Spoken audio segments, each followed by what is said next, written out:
Đường Vũ San, tổng tài tập đoàn Đường Thị. Là ngươi. Chu Đại. Chu Đại, thư ký tổng tài tập đoàn Đường Thị. Chu Đại, ta làm quỷ cũng sẽ không buông tha ngươi. Dừng tay.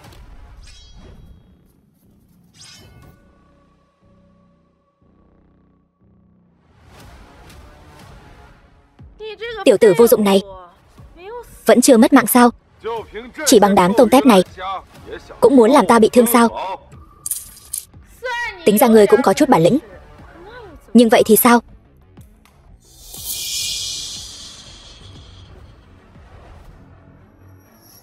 Thấy chưa?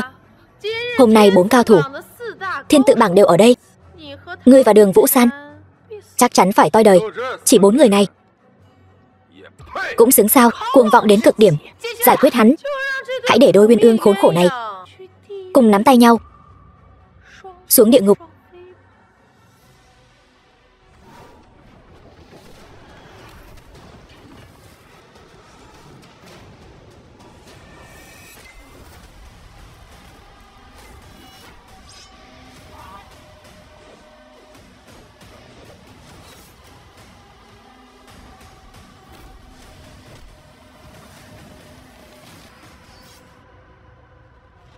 Vũ San, Vũ San, ta đưa nàng đi bệnh viện ngay. Không kịp nữa rồi, ta bị thương quá nặng. Kiếp sau chàng hãy bảo vệ ta nữa, được không? Vũ San, Vũ San, Vũ San.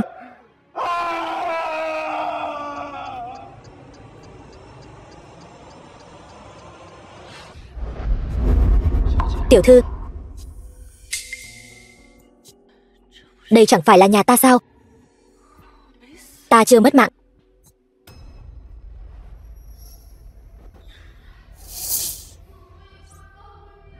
Không đúng, ta trọng sinh rồi. Tiểu thư, ngoài cửa có một tên ăn mày, quản gia trang viên Đường gia. Tiểu thư có muốn đuổi hắn đi không?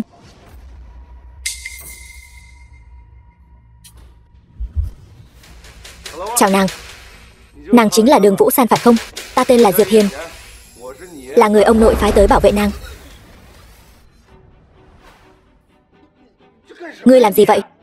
Ta không có đụng vào nàng ấy mà. Ngươi là ai? Sao dám xông vào Đường gia? Cút ra ngoài. Diệp Hiền, lần này ta sẽ không để ngươi rời xa nữa.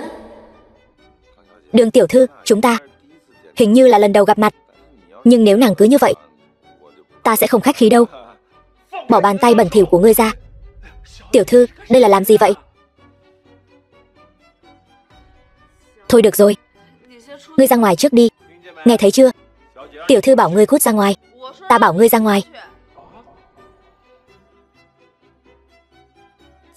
Nếu ông trời cho ta sống lại một đời, ta muốn cùng ngươi bắt bọn chúng trả giá.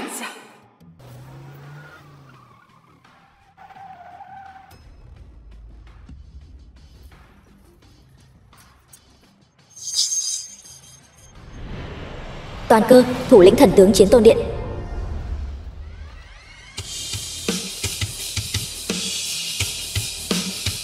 Không phụ sứ mệnh, san bằng oa quốc. Toàn Cơ, thủ lĩnh thần tướng Chiến Tôn Điện, mang theo thẻ đen tối thượng, bái kiến điện chủ. Bái kiến điện chủ. Đứng dậy đi.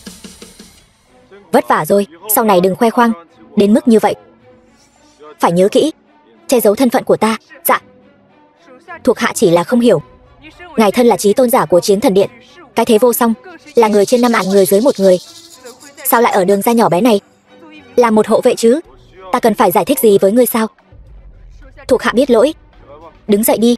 Ta cần ngươi đi giúp ta làm một việc, giúp ta điều tra công ty Đường gia, tất cả tư liệu kinh doanh hiện tại. Ngoài ra, tập trung điều tra một người tên là Chu Đại.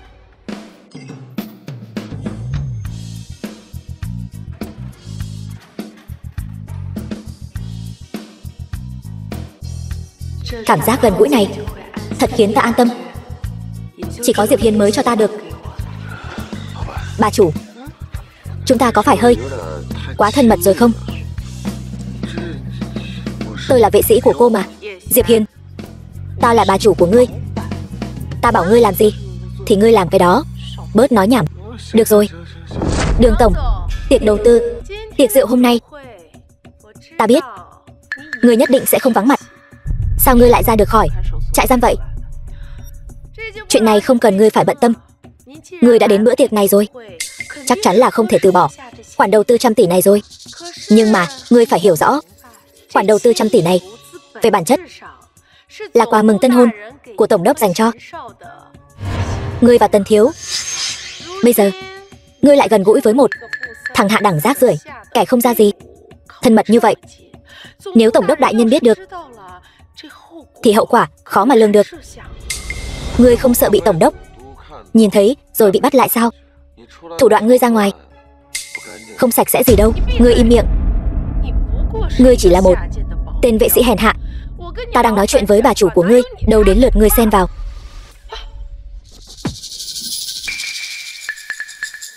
Người của ta cũng là thứ ngươi có thể nói sao? Vũ San, mấy ngày không gặp, nóng tính thế. Đừng có kêu thân mật như vậy, tôi thấy kinh tởm. Vũ San, tôi không hiểu tại sao mới một tuần trước chúng ta vẫn còn rất ân ái, mà giờ cô lại đối xử lạnh nhạt với tôi như vậy. Phải, Đường tổng, dù có nói gì đi nữa thì cô cũng là người đã đính hôn với Tần Thiếu rồi. Vậy mà giờ lại ve vãn với một tên bảo vệ hèn mọn, có phải là quá mất mặt không? Xét về gia thế, Tần Thiếu là người thừa kế của tập đoàn Tần Thị, tài sản chục tỷ. Xét về nhân phẩm, Tần Thiếu lại càng là nhà từ thiện nổi tiếng. Đường tiểu thư trước khi đính hôn mà đã công khai ngoại tình như vậy, e là không ổn đâu. Tôi ngoại tình? Nói nặng lời rồi. Cái này, Vũ San, bất kể em làm gì, tôi cũng sẽ tha thứ cho em, bởi vì trong lòng tôi chỉ có em. Vũ San, em và tôi mới là một cặp trời sinh. Anh yêu em. Lấy anh ta đi. Lấy anh ta đi. Lấy anh ta đi. Kiếp trước tôi bị mấy lời đường mật này lừa gạt rồi. Cái bộ mặt giả tạo này thật kinh tởm.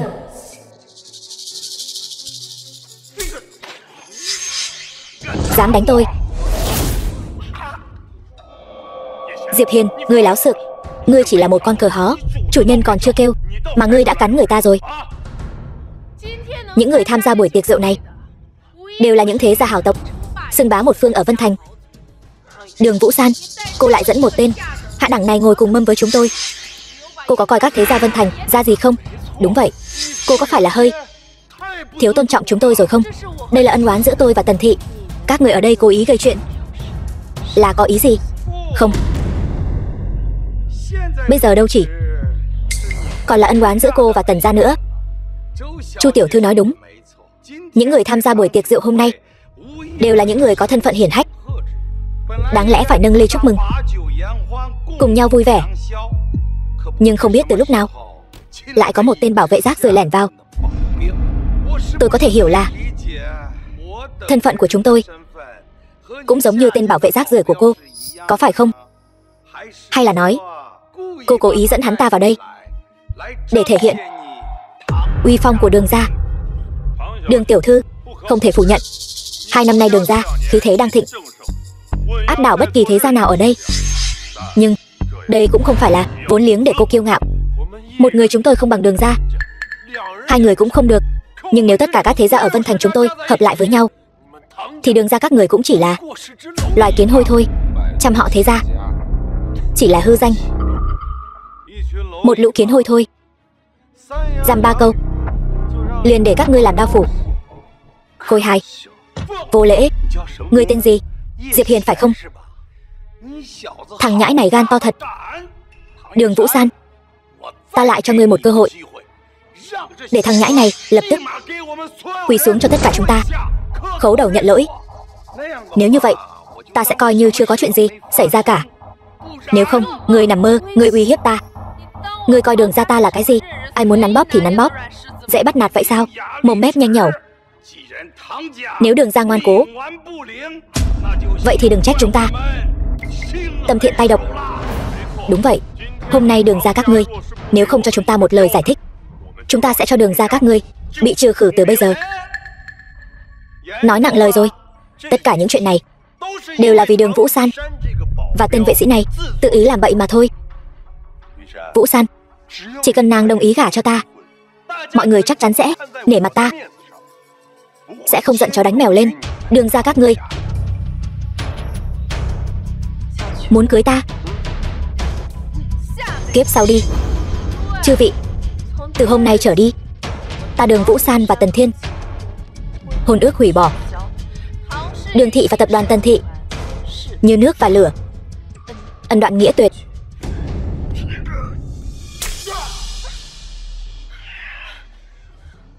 Đường Vũ San, lão tử có thể cưới ngươi là phúc phận 8 đời ngươi tu luyện mà có. Bữa tiệc này ngươi rõ hơn ai hết. Rốt cuộc là vì cái gì? Chuyện hôn sự của chúng ta là do Tổng đốc đại nhân chính tay định đoạt. Thằng nhãi Diệp Hiền này chọc giận mọi người, bây giờ ngươi lại trước mặt mọi người hủy bỏ hôn ước mà Tổng đốc đại nhân định ra cho chúng ta. Đường ra các người bây giờ chỉ có con đường xuống mồ. Đường tổng, tôi khuyên ngài vẫn nên cân nhắc cho kỹ, hay cho một chiêu mượn oai hùng, mượn thế lực của người khác ép ta gả cho hắn. Vũ San, nàng yên tâm, có ta ở đây, không ai có thể ép nàng gả cho hắn. Lũ Vân Thành thế gia các ngươi trong mắt ta bất quá chỉ là lũ kiến. Ta lật tay là diệt. Ta không nhắm vào ai cả. Ta muốn nói tất cả những người ở đây đều là rác rưởi. Hôm nay ta đứng đây, xem thử ai dám động vào. Đường ra, người khẩu khí thật lớn. Ta chỉ nói sự thật thôi. Đường tiểu thư, đây chính là thái độ của Đường ra. Các ngươi sao? Bất kỳ ai ở Vân Thành đều không có tư cách ép buộc Đường ra làm gì. Ngươi, Tần thiếu, chuyện hôm nay ngươi nói nên làm thế nào? Lũ Đường ra các người rất bướng bỉnh, nói khoác không biết ngượng. Cô ta không chỉ không coi Vân Thành chúng ta mấy cái hào môn này ra cái gì, mà còn không coi Tổng đốc đại nhân ra gì. Nếu Tổng đốc đại nhân biết chuyện, nhất định sẽ nổi trận lôi đình. Theo tôi thấy, không bằng chúng ta liên thủ, hôm nay liền bắt Đường Vũ San và tên rác rưởi vô dụng này lại. Như vậy cũng coi như không phụ lòng mọi người, cũng coi như không phụ lòng Tổng đốc đại nhân. Tổng đốc đại nhân đến.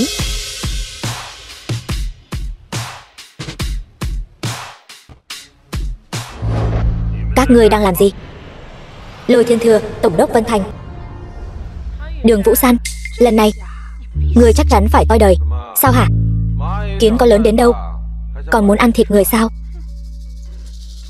Ngươi cứ mạnh miệng đi. Tổng đốc đại nhân chính là người nắm quyền thực sự đằng sau Vân Thành. Sát phạt quyết đoán, nói một là một. Ngoại trừ vị đại nhân thần bí của Chiến Tôn điện gia, Lôi tổng đốc chính là trời của Vân Thành. Cho dù nhà họ Đường các ngươi có nền tảng thâm hậu đến đâu, trước mặt Tổng đốc đại nhân cũng chỉ như lật bàn tay. Tổng đốc đại nhân, cô ta Đường Vũ San trước tiên là dẫn người khiêu khích Vân Thành, trăm tộc thế gia, lại trước mặt mọi người hủy bỏ hôn ước mà năm xưa ngài đã định. Đây rõ ràng là không coi ngài ra cái gì cả. Vũ San chất nữ, thật sự có chuyện này sao? Tổng đốc đại nhân, tất cả chúng tôi đều tận mắt chứng kiến. Nhà họ Đường bây giờ thật sự muốn tạo phản rồi. Vũ San chất nữ, năm đó ngươi bằng mọi cách muốn gả cho Tần Thiên, lão phu đã đồng ý, còn đầu tư 100 tỷ tổ chức tiệc rượu mừng cho hai người. Vậy mà bây giờ ngươi muốn hủy hôn sao? Tổng đốc đại nhân, tôi cho rằng là nhà họ Đường tự cho mình đã có đủ năng lực muốn thay thế ngài. Nếu không, tại sao Đường Vũ San không hủy hôn sớm, không hủy hôn muộn, mà lại chọn đúng lúc này để hủy hôn? Hơn nữa còn không tiếc đắc tội với trăm tộc thế gia. Tôi nghĩ cô ta nhất định là muốn uy hiếp ngài. Chu đại, cô bớt nói nhảm đi. Tổng đốc đại nhân, tôi thấy Chu tiểu thư nói rất có lý. Đường Vũ San, ta thật sự quá thất vọng về ngươi. Năm đó khi cha ngươi mất mạng, bản đốc đã rất chiếu cố ngươi. Bản đốc cứ tưởng ngươi sẽ biết ơn, không ngờ ngươi lại vong ân bội nghĩa như vậy. Sao hả? Ngươi thật sự cho rằng nhà họ Đường các ngươi có thể chống lại bản đốc sao? Tổng đốc đại nhân, khi cha tôi còn sống, luôn hợp tác với ngài. Tôi Đường Vũ San là hạng người như thế nào, ngài nên rất rõ ràng. Hôm nay, chỉ bằng 2 câu nói của con tiện nhân này, ngài liền muốn dễ dàng phủ nhận bao nhiêu năm nỗ lực của ta sao? Nhưng sự thật bày ra trước mắt là các người nhà họ Đường làm việc không coi ai ra gì, tự cao tự đại, hành sự cuồng vọng. Ta mà không cho ngươi chút bài học, ngươi liền leo lên đầu lên cổ bổn đốc rồi. Người đâu? Tống cổ Đường Vũ San ra ngoài cho ta. Từ nay về sau, trục xuất khỏi hàng ngũ thế gia bách tộc, đánh xuống làm thường dân. 100 tỷ đầu tư đó liền tặng cho Tần thiếu, cứ coi như là bồi thường hủy hôn đi. Tạ tổng đốc đại nhân. Lão già, người thật sự là lợi che mờ mắt, đen trắng bất phân sao? 100 tỷ này bồi thường cho nhà họ Tần, ngươi lú lẫn rồi sao? Thằng nhóc nhà ngươi nói gì đó, sao ngươi không hỏi Vũ San tại sao muốn cùng tên rác rưởi này hủy hôn chứ?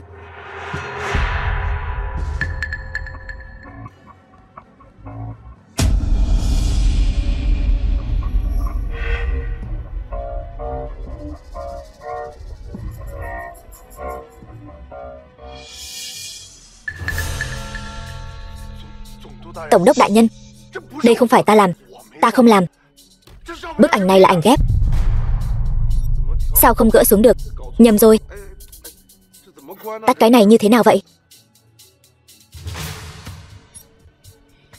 Diệp Hiên, đừng giỡn nữa, tắt đi. Vâng bà chủ. Tần Thiên, ngươi lại làm ra chuyện bị ổi như vậy. Khó trách Vũ San hủy hôn với ngươi. Hôm nay ta sẽ thay nhà họ Tần thanh lý môn hộ, dạy dỗ tên rác rưởi này. Tổng đốc đại nhân, ta biết sai rồi, ta về sau không dám nữa. Tổng đốc đại nhân, mau cho người vào đi. Được. Lũ tiểu bối các ngươi từng người một lại dám dẫm lên mặt bổn đốc, tha cho ngươi thì mặt mũi Lôi Thiên Thừa ta để đâu? Tên danh này chuẩn bị cũng khá đầy đủ. Không chuẩn bị đầy đủ thì sao làm vệ sĩ của ngươi được? Người đâu? Đánh gãy 2 chân của Tần Thiên và Chu Đại, vứt ra ngoài. Cha tôi ơi!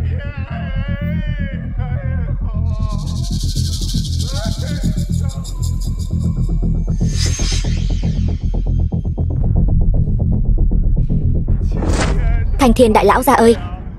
Ngài phải làm chủ cho chúng tôi. Tập đoàn Đường Thị bọn họ ép mua ép bán, bọn họ thuê một đám du côn đánh cha tôi mất mạng. Ngươi đừng ngậm máu phun người. Tập đoàn Đường Thị chúng ta tuyệt đối không thể làm ra loại chuyện này. Ngài xem, cô ta còn muốn trả thù tôi. Ngươi cứ nói toạc ra, có ta ở đây, bọn họ không dám làm gì ngươi đâu.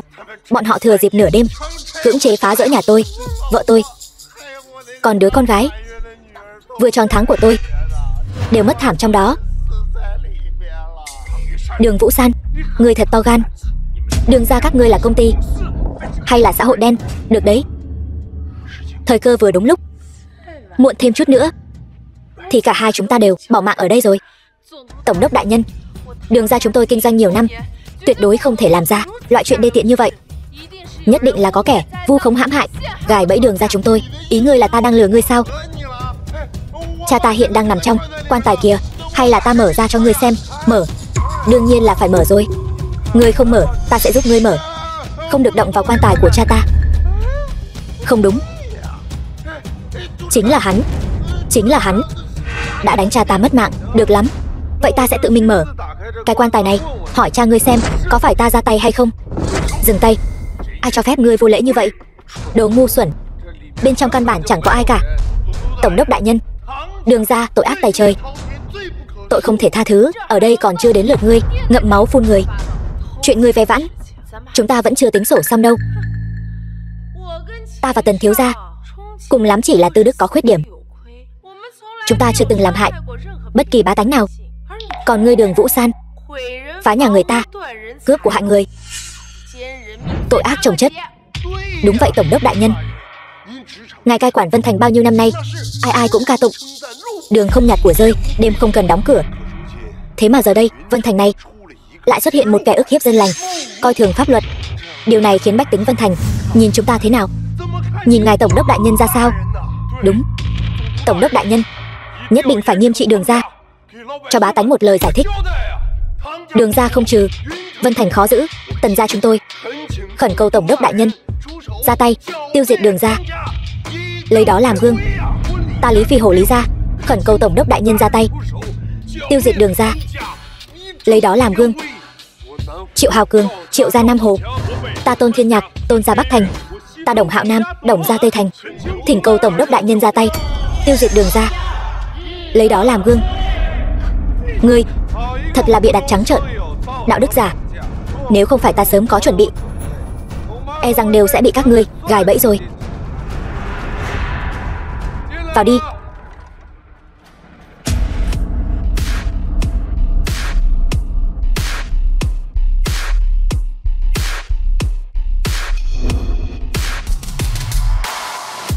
Thủ lĩnh thần tướng Chiến Tôn Điện Toàn Cơ, bái kiến tôn thượng. Bái kiến tôn thượng. Diệp Hiền, ngươi làm cách nào thuyết phục Đường Vũ San? Mời một diễn viên đến phối hợp các người diễn trò. Đường tổng dùng thủ đoạn hèn hạ như vậy thật là mất mặt. Chiến Tôn đại nhân, đó là người đứng dưới một người trên vạn vạn người, ngay cả quốc chủ đại nhân cũng phải nể mặt 3 phần. Các ngươi chỉ là thứ dân đen, tìm một đám quần chúng muốn mạo danh Chiến Tôn đại nhân. Người thật là si tâm vọng tưởng, côn trùng thấp kém, sao biết chân long. Nếu người thật sự là Chiến Tôn đại nhân của Chiến Thần Điện, sao lại cam chịu ở một Đường gia nhỏ bé làm vệ sĩ cho? Đường Vũ San, người thật sự là biết cách làm dạng danh mình, một lũ phế vật. Tôn thượng làm việc cần gì phải giải thích với các ngươi? Ta thấy là không dám giải thích. Chiến Tôn đại nhân trấn giữ biên cương, một kiếm lui địch 3000 dặm, đó là thần hộ mệnh của đại hạ chúng ta, là người mà nhân dân đại hạ chúng ta kính ngưỡng.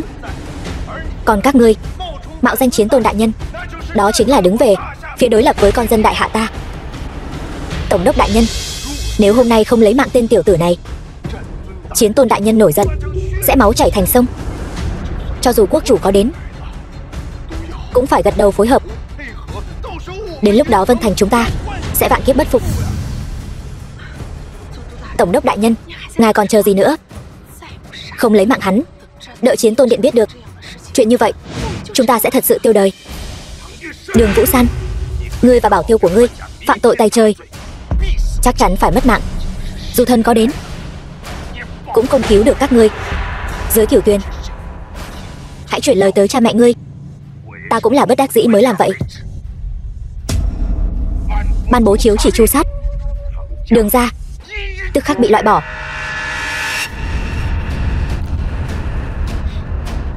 Vân Thành tổng đốc hay lắm, không phân biệt trắng đen, không hiểu chuyện. Thần thật sự đang ở đây, vậy mà có mắt như mù. Còn ban bố chiếu chỉ tru sát, cái nên tru sát là các ngươi. Toàn Cơ đâu? Thuộc hạ có mặt, đầu sắp rơi rồi, vẫn còn cứng miệng, lấy mạng hắn cho ta.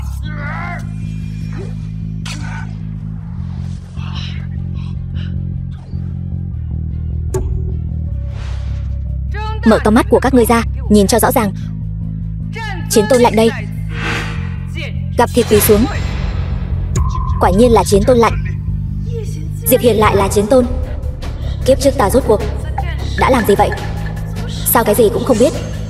Ai biết trong đầu ngươi đang nghĩ cái gì? Không thể nào, tuyệt đối không thể nào. Ta đã điều tra tên tiểu tử này, hắn chỉ là tên nhà quê làm ruộng.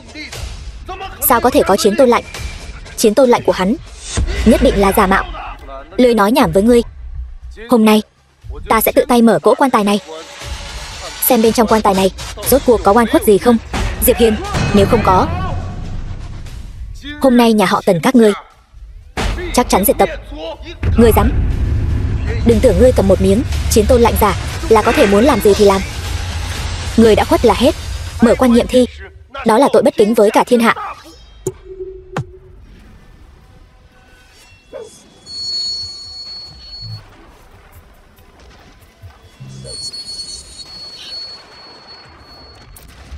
Trống không. quả nhiên là trống không. Lôi Thiên Thừa, ngươi mù mắt mù lòng, không phân biệt phải trái đã muốn ra tay. Nếu không phải bản tôn tự mình mở quan nghiệm thi, thì tên rác rưởi nhà ngươi mới chịu nhận rõ hiện thực sao? Quỳ xuống cho ta. Xin Tôn Thượng đại nhân thứ tội, xin Chiến Tôn đại nhân thứ tội. Tôn Thượng, Lôi Mỗ ngu si đần độn, nhẹ dạ cả tin, xin Tôn Thượng chỉ đường sáng.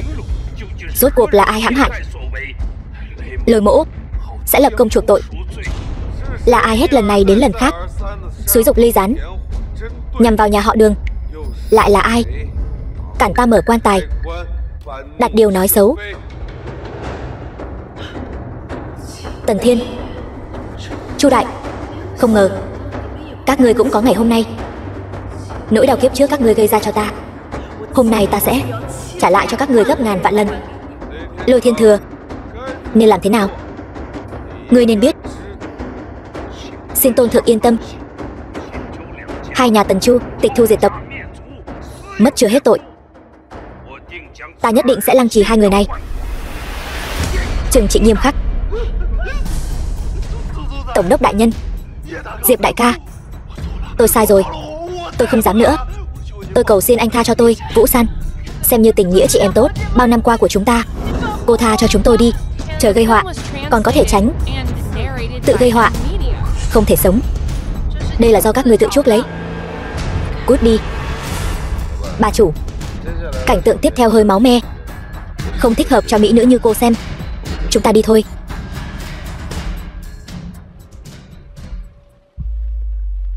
Người đâu? Lăng trì hai tên này, treo xác ở cổng thành để răn đe. Tổng đốc đại nhân, tôi cầu xin ngài, tôi sai rồi. Tổng đốc đại nhân, ngài không thể lấy mạng tôi. Anh họ tôi, anh ấy cũng là người của Chiến Tôn Điện. Ngài hãy nể mặt anh họ tôi một chút, anh ấy nhất định sẽ cảm ơn ngài. Tôi cầu xin ngài. Anh họ cô là ai? Tôi không biết, nhưng trong Chiến Tôn Điện có ai lớn hơn Tôn Thượng? Tại sao ta phải nể mặt hắn? Ra tay. Tổng đốc đại nhân, xin ngài tha cho chúng tôi, tất cả dừng tay cho ta. Thất thập nhị đường chủ của Chiến Tôn Điện, Chu Thiên Tứ đang ở đây. Kẻ nào dám động đến muội muội ta? Chu Thiên Tứ, đường chủ Chiến Tôn Điện. Biểu ca, biểu ca cứu tôi với. Biểu ca, xin hãy cứu tôi. Ngươi là ai? Là ta đây, hắn là Tần gia đại thiếu, cũng là nam nhân của ta. Hiểu lầm rồi. Lôi Thiên Thừa, ngươi thật to gan. Ta Chu Thiên Tứ vừa mới được thăng lên chức thất thập nhị đường chủ, ngay cả nghi thức thụ phong còn chưa kịp làm đã nhận được tin nói rằng ở cái Vân Thành nhỏ bé này có kẻ muốn lấy mạng muội muội ta. Đừng nói là muội muội ngươi, cho dù ngươi là đường chủ, ta cũng chẳng coi vào đâu. Lấy mạng muội muội ngươi là vì nữ nhân này buông lời bịa đặt, gây chuyện thị phi, chọc giận Chiến Tôn đại nhân. Tôn Thượng hạ lệnh, thiên hạ ai dám không tuân theo? Chẳng lẽ ngươi nghĩ một đường chủ nhỏ bé như ngươi dám kháng lệnh Tôn Thượng? Ta nói ngươi vị tổng đốc này, hôm nay coi như đến hồi kết rồi. Chỉ vài ba câu nói đã bị hắn lừa cho xoay mòng mòng, thật là đồ rác rưởi. Ngươi có ý gì? Nay biên cương chiến sự liên miên, địch ngoại bang nhiều lần thăm dò ranh giới của ta để tránh binh đao tái khởi. Ba đại chiến tướng của Chiến Tôn Điện đã đến biên cương bảo vệ bờ cõi. Ngươi nói cho ta biết, vào thời khắc nguy cấp này, Chiến Tôn đại nhân chẳng lẽ lại bỏ mặc biên cương đến cái Vân Thành nhỏ bé này, đến cái buổi tiệc rượu rác rưởi này sao? Thì ra đây là dạ sao? Thôi được, không biết thì không có tội. Hãy thể hiện thành ý của các ngươi đi. Xin lỗi muội muội ta, ta sẽ không so đo với các ngươi. Nếu không, tất cả mọi người ở đây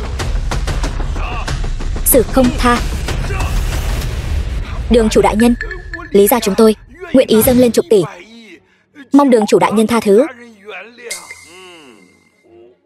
Lôi Mỗ ta nguyện ý dâng lên 100 tỷ, mong đường chủ thứ lỗi. Coi như các người biết điều. Biểu ca, tiện nhân vừa rồi và tên kia đã ức hiếp ta như vậy, huynh phải báo thù cho muội. Biểu ca, Huynh phải giúp chúng ta. Yên tâm đi, đã đến đây rồi, nhất định phải cho tên giả mạo chiến tôn kia tàn sát vạn đoạn, không thể dung thứ. Tiệc mừng thọ.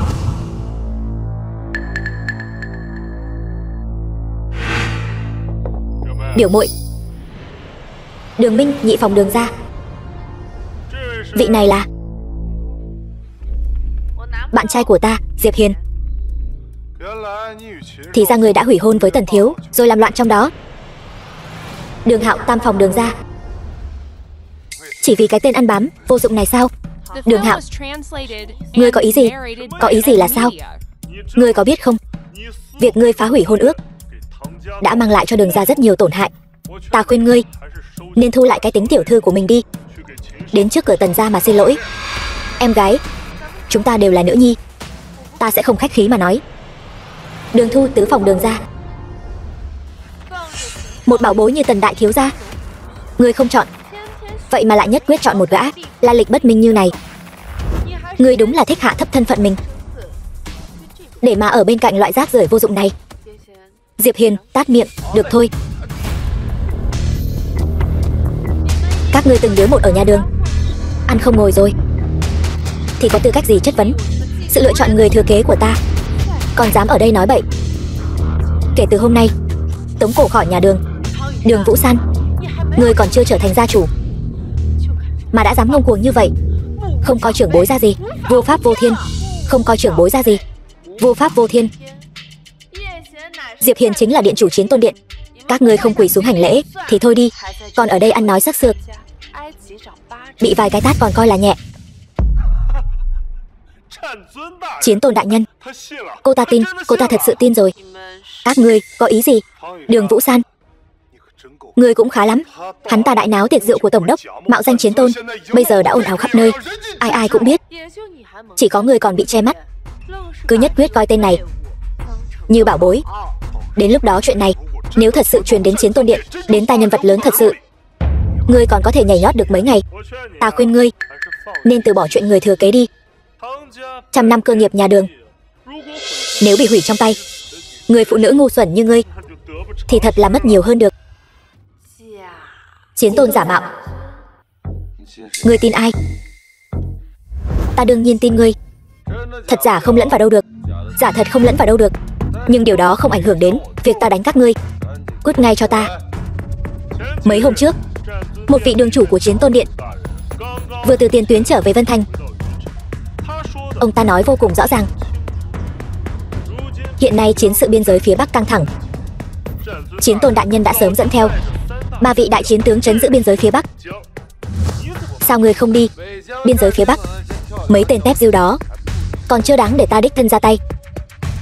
Nhân tiện nói cho ngươi biết, đi không phải là 3 đại chiến tướng mà là 2. Nói ngươi vài câu ngươi còn lên mặt. Ngươi thật sự tưởng chúng ta không biết âm mưu của ngươi sao? Chẳng qua chỉ là lừa Đường Vũ San lên giường, làm bạn trai của cô ta, rồi dựa vào cành cao nhà Đường của ta bay lên cành cao Hóa Phượng Hoàng. Ngươi toàn những lời ngon tiếng ngọt, lừa gạt Đường Vũ San này cũng coi như là xong đi. Lừa gạt chúng ta không đời nào. Chỉ bằng đợi Chiến Tôn Điện tìm đến Đường ra, không bằng chúng ta phế người trước, đưa ngươi qua đó. Biết đâu đại nhân Chiến Tôn Điện còn nhìn Đường ra chúng ta với cặp mắt khác xưa. Đường ra chúng ta còn có thể bay lên trời cao. Cho dù Diệp Hiền thật sự mạo danh Chiến Tôn, cũng là vì cứu ta. Ta nghĩ ta dù có liều mạng này cũng phải bảo vệ hắn. Gia chủ lạnh tại đây, ta xem ai dám động thủ. Lão gia tử lại đem gia chủ lạnh giao cho ngươi. Ta vốn là người thừa kế gia chủ, gia chủ lạnh ở trong tay ta, có vấn đề gì sao? Nghi thức kế thừa còn chưa cử hành, cho dù ngươi có gia chủ lạnh cũng không tính là gia chủ. Tuy nói vậy, nhưng ta hy vọng các ngươi có thể hiểu, sản nghiệp của tập đoàn Đường gia hiện nay đều là ta Đường Vũ San một mình xử lý mọi việc trên dưới, còn các ngươi bất quá chỉ chiếm một chút cổ phần nhỏ nhoi. Hiện nay gia chủ lạnh ở trong tay ta, ta muốn thu hồi đặc quyền của các ngươi thật dễ dàng. Nếu còn muốn sống cuộc sống an nhàn sung sướng thì hãy động cái đầu heo của các ngươi, suy nghĩ xem nên nói thế nào. Huống hồ ta và Diệp Hiền ở bên nhau không phải vì thân phận gì của hắn, Nếu thật sự xảy ra chuyện gì, tai họa ngập đầu, ta cũng sẽ cùng hắn, cùng nhau đối mặt với khó khăn, cùng nhau xuống mồ. Đường Vũ San, người vảnh tai lên, nghe cho rõ. Đường gia ta truyền thừa trăm năm, dựa vào chính là mọi người bình đẳng. Đường gia này còn chưa phải do một mình ngươi quyết định. Đừng có lúc nào cũng đường gia này nọ, các ngươi không đại diện được. Nếu đường gia đến lúc đó thật sự xảy ra chuyện gì, các ngươi e rằng từng người chạy nhanh hơn ai hết. Ngươi hiện tại còn chưa kế thừa vị trí gia chủ, đã độc đoán chuyên quyền như vậy. Nếu có một ngày ngươi thật sự kế thừa, vậy đường gia này còn có chỗ dung thân cho chúng ta sao? Rõ ràng là vì lợi ích của mình, còn nói được đàng hoàng như vậy. Mặt các ngươi cũng dày thật.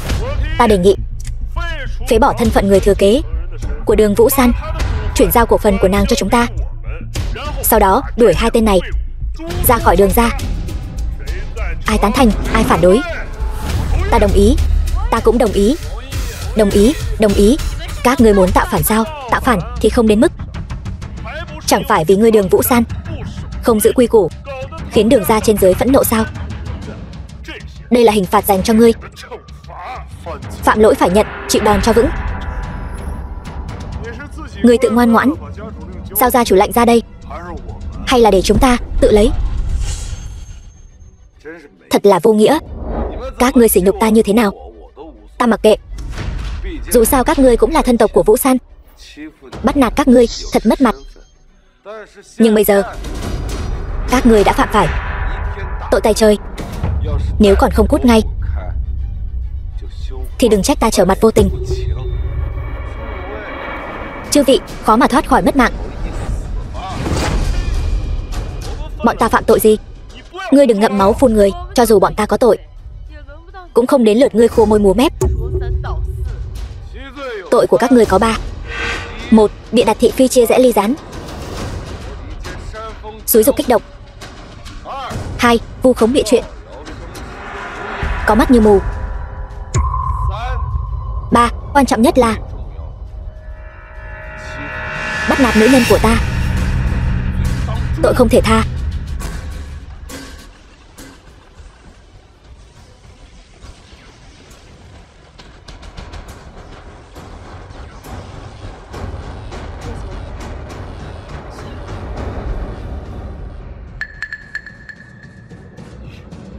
Ngươi muốn gây sự ở Đường gia ta sao? Đường Vũ San, hôm nay là thọ yến của ông nội, lại dẫn một tên đàn ông đến gây rối. Ngươi có ý đồ gì? Các ngươi đừng ngậm máu phun người. Là các ngươi khiêu khích Diệp Hiền trước. Nếu không phải ta ngăn cản hắn, các ngươi đã sớm thành thi thể rồi. Người đâu? Lên cho ta. Bắt tên này lại cho ta. Sao? Còn muốn thử lại sao? Đừng ngông cuồng. Hôm nay ai phế được hắn, đánh gãy chân hắn, ném ra ngoài, ta thưởng 1 triệu. Dừng tay. Các ngươi đang làm gì vậy? Ông nội, ông cuối cùng cũng đến rồi. Nếu ông không đến, cháu gái bảo bối của ông sẽ phá nát Đường gia mất. Ông nội, Đường Vũ San không chỉ xé bỏ hôn ước với Tần gia, còn dẫn tên rác rưởi này đến đây gây rối. Đúng vậy, tên tiểu tử này còn dám mạo danh Chiến Tôn đại nhân. Nếu cấp trên trách tội xuống, Đường gia chúng ta không gánh nổi đâu. Đường Vũ San, ông nuôi ngươi từ nhỏ đến lớn, ngươi lại dám náo loạn thọ yến của ông như vậy. Quỳ xuống xin lỗi. Ta Đường Vân Thiên vẫn chưa mắt mờ tai lãng. Các ngươi nghĩ gì trong lòng? Thật tưởng ta không hiểu sao?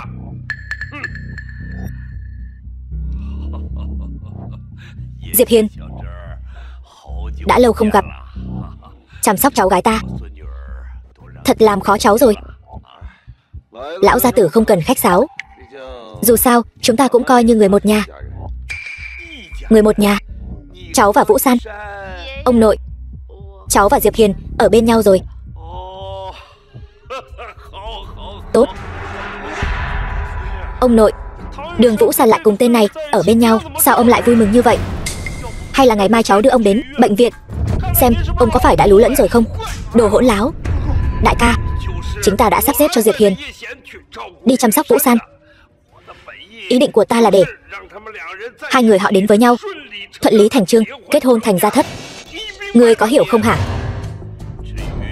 Còn chuyện giả mạo Chiến Tôn, không cần các ngươi phải bận tâm, ta tự có sắp xếp. Lão gia, việc này ông làm có chút vô nhân đạo đấy. Khương Thái Công câu cá, nguyện giả thượng câu. Tiểu Hữu, ta nào có ép buộc ngươi đâu, đều là do ngươi tự nguyện mà. Không được, ta phản đối. Ông nội, ta không thể trơ mắt nhìn Đường ra nhảy vào hố lửa được.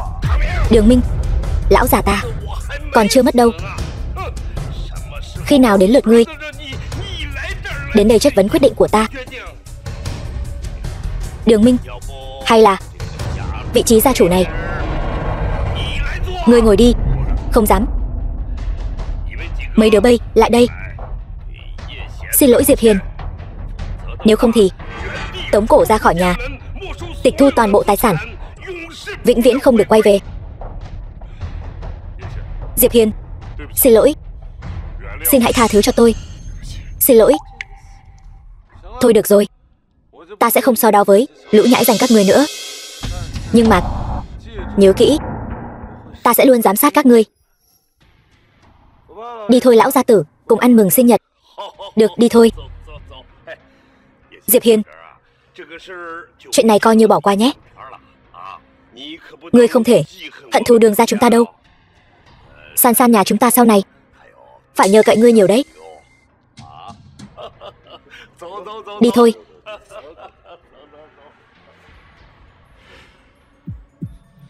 Thật không ngờ lão khọng gia này lại thiên vị Đường Vũ San như vậy. Hắn vô tình thì đừng trách chúng ta vô nghĩa. Dù sao hiện tại cả Đường gia đều không hài lòng với việc Đường Vũ San làm gia chủ. Chi bằng chúng ta nhất quyết không làm và không thoái lui.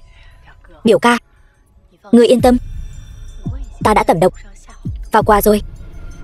Chỉ đợi lão khọng già kia mở ra, bọn chúng chắc chắn phải mất mạng. Tốt, hôm nay chúng ta sẽ đoạt quyền tạo phản, cho thiên hạ biết Đường gia này không phải của riêng một mình hắn.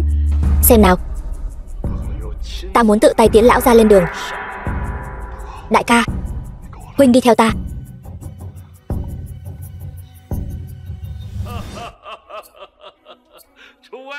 Chư vị, rất cảm ơn mọi người hôm nay đã đến tham dự tiệc mừng thọ 80 tuổi của ta. Lão già này xin chào mọi người. Cảm ơn. Qua mừng đã đến.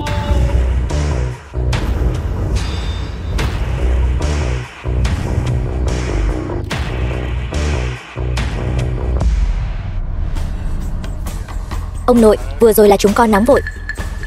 Chúng con đã nhận ra lỗi lầm của mình và còn chuẩn bị cho ông một món quà hậu hĩnh. Xin ông hãy tha thứ cho chúng con. Biết sai sửa lỗi là điều tốt nhất. Tin là Diệp tiểu hữu cũng sẽ không chấp nhận đâu, phải không?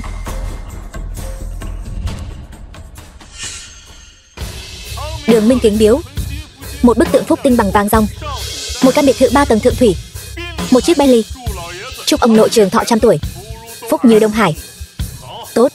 Đường Hạo kính biếu một bức tượng thọ tinh bằng vàng ròng, một hộp linh chi ngàn năm, một bình ngọc trai Đông Hải.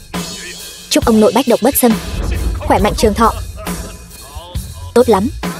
Đường Thu kính biếu một bức tượng lộc tinh bằng vàng ròng, một chiếc nhẫn đế vương lục thượng phẩm, một bình sứ mèn lam thời nguyên. Chúc ông nội luôn vui vẻ, hạnh phúc viên mãn. Tốt. Đều đứng dậy hết đi. Những món quà này cũng không có gì lạ. Chẳng lẽ Vũ San nghĩ nhiều rồi? Diệp Hiền, quà của chúng tôi đã tặng xong rồi. Con của anh thì sao? Lấy ra cho chúng tôi mở mang tầm mắt đi. Lẽ nào không chuẩn bị gì sao? Vũ San từ nhỏ đã lớn lên bên cạnh ông nội, thân thiết như người nhà. Dù cô ấy không mang quà đến cũng là điều dễ hiểu. Nhưng cậu là con rể đến từ nơi khác, lần đầu tham gia tiệc thọ của Đường gia chúng tôi. Nếu không mang được chút gì đó ra thì đừng trách chúng tôi trở mặt vô tình đấy. Món quà tôi chuẩn bị là bảo vật thế gian, so với mấy thứ tầm thường của các người tốt hơn gấp ngàn vạn lần. Chẳng qua chỉ là một viên nhựa dầm mà cũng đáng để cậu thổi phồng như vậy sao? Đúng vậy, cậu cũng chỉ là một kẻ thấp hèn chưa từng thấy gì trên đời mà thôi. Đường Minh, tin hay không tôi sẽ khâu cái miệng của anh lại đấy. Vũ San, hắn ta Diệp Hiền không chuẩn bị được qua hậu hĩnh thì thôi đi, cùng lắm thì thừa nhận mình không có tiền thôi. Vậy mà hắn ta lại lấy ra một viên nhựa dầm như vậy, còn nói nó là bảo vật nhân gian. Thật là quá đáng rồi. Đường ra chúng tôi không chào đón kẻ khoác lác, thật là chưa thấy gì trên đời. Nghe cho kỹ đây, nó gọi là Thiên Đồng Dạ Minh Châu. Đây chính là viên châu duy nhất trên đời, nằm trên vương miện của quốc chủ Phủ Tang. Thiên Đồng Dạ Minh Châu. Đúng vậy. Này cậu. Ông nội, ông cũng biết cháu làm kinh doanh trang sức mà, để cháu xem giúp ông.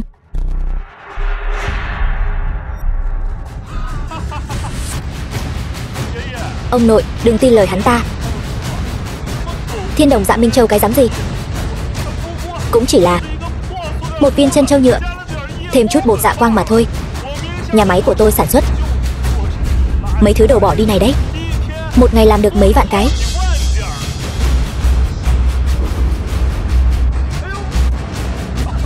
Cậu, thật ngại quá, vỡ rồi. Đường Minh, Vũ San, đừng giận, tôi đền cho cậu ta là được. Cậu không đền nổi đâu. Một viên chân châu tôi lại không đền nổi sao? 100 đồng đủ không? Tôi nói rồi, cậu không đền nổi đâu. Cái cậu làm vỡ không chỉ là một viên Dạ Minh Châu, mà là thể diện của Đại Hạ Chiến Tôn Điện. Cậu giả vờ đến nghiện rồi đấy. Thân phận của cậu sớm đã ai ai cũng biết rồi, còn dám nhắc đến Chiến Tôn Điện nữa sao? Thằng nhóc, ông nội đã sớm nhìn thấu bộ mặt thật của cậu rồi. Hôm nay cậu dám đánh tôi, cậu tôi đời chắc rồi. Diệp Hiền cháu trai, cậu bớt giận đi. Đồ vô dụng này, rác rưởi cặn bã. Hôm nay lão già ta sẽ đích thân ra tay trừng trị thằng nhóc này. Ông nội, ông làm gì vậy? Biểu ca cũng là vì ông mà. Ông nội, đừng giận. Ông nội, rõ ràng là hắn ta coi thường tiệc thọ của ông, còn đánh con. Sao ông lại đá con? Ông nội vẫn chưa lú lẫn. Cậu hết lần này đến lần khác gây chuyện, còn chọc tức Diệp Hiền. Cậu tin hay không, ông nội sẽ phế cậu. Ông nội, hôm nay là đại thọ 80 tuổi của ông, ngày quan trọng như vậy. Hôm nay hắn dám lấy một viên chân châu dởm lừa ông, vào ngày mai hắn dám đi lừa Đường Vũ San, rồi đem cả Đường ra cho hắn đấy. Vậy tôi cũng bằng lòng. Bất kể viên Dạ Minh Châu này là thật hay giả, Diệp Hiền dù có tặng tôi một cọng cỏ đuôi chó, tôi cũng thích. Qua nhẹ lòng thành, tôi thích chính là con người của Diệp Hiền. Ta công nhận Diệp Hiền là cháu rể. Hôm nay ai còn dám nói này nói nọ thì khỏi cần làm tiệc thọ 80 của ta nữa. Chúng ta sẽ tại chỗ thi hành gia pháp. Cậu, lại đây. Xin lỗi Diệp Hiền đi. Diệp Hiền, xin lỗi. Viên Dạ Minh Châu của cậu bao nhiêu tiền? Tôi đền. Tôi nói rồi, cậu không đền nổi đâu. Tôi Đường Minh dù sao cũng có tài sản hàng tỷ. Một viên Dạ Minh Châu dởm của cậu tôi lại không đền nổi sao? Nói con số đi. Thái độ nghiêm chỉnh cho tôi. Cúi đầu xin lỗi.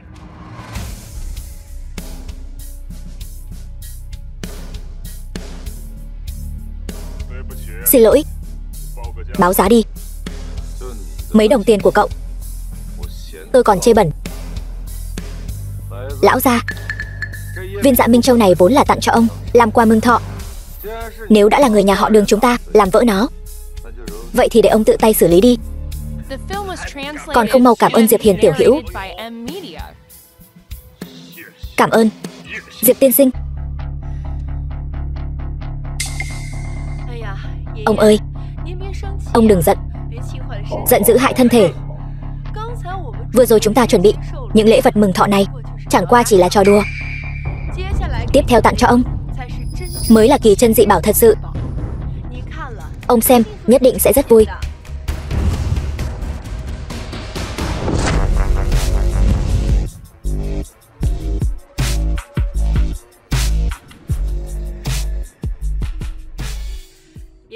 Ông ơi, xem đi. Đây, đều là cái gì vậy? Đều là do con chuẩn bị sao? Không, những kỳ chân dị bảo hiếm có khó tìm này, một mình con không thể nào tìm được, cũng không mua nổi. Đây là do cả nhà họ Đường chúng ta, trên dưới mấy trăm đệ tử, cùng chung sức chung lòng, mất nửa năm mới tìm được đủ. Nói ra thì cũng coi như là cả nhà họ Đường chúng ta cùng nhau chuẩn bị cho ông một phần lễ vật. Tốt, mọi người đều có lòng, mau mở ra cho ta xem. Ông ơi, món quà này nhất định phải để ông tự tay mở ra xem. Con bé này nói làm ông ngứa ngáy hết cả người. Đây chẳng phải là thứ kiếp trước hại ông mất mạng sao? Nhưng rốt cuộc là cái nào mới có độc đây? Vậy ta sẽ tự mình xem thử, rốt cuộc là vật gì tốt đây. Ông ơi, không được, không thể mở. Vũ San, con có ý gì đây? Những lễ vật này có kịch độc, nếu ông mở ra e là sẽ trúng độc mà mất mạng. Sao cô ta lại biết được? Chẳng lẽ có người tiết lộ kế hoạch của chúng ta? Đường Vũ San, quậy đủ chưa? Đây là cả nhà họ Đường chúng ta tốn bao tâm huyết chuẩn bị lễ vật, bây giờ cô lại nói nó có độc. Cô muốn nói tất cả chúng ta muốn hại ông mất mạng sao? Đường Vũ San, đừng có lấy bụng tiểu nhân, đau lòng quân tử. Cô có biết chúng ta chuẩn bị những lễ vật này tốn bao nhiêu thời gian và tiền bạc không? Cô không tặng được quà thì thôi, cớ gì lại vu khống chúng ta? Thôi được rồi, Vũ San, đừng có làm loạn nữa. Nhà họ Đường chúng ta hòa thuận 100 năm. Ta tự nhận, những năm làm gia chủ cũng đã tận tâm tận lực vì nhà họ Đường. Con nói họ hại ta làm gì? Chúng ta đều là người một nhà. Đường Vũ San, cô nói chúng ta muốn hại ông, vậy ta sẽ tự tay mở ra cho cô xem bên trong rốt cuộc có gì.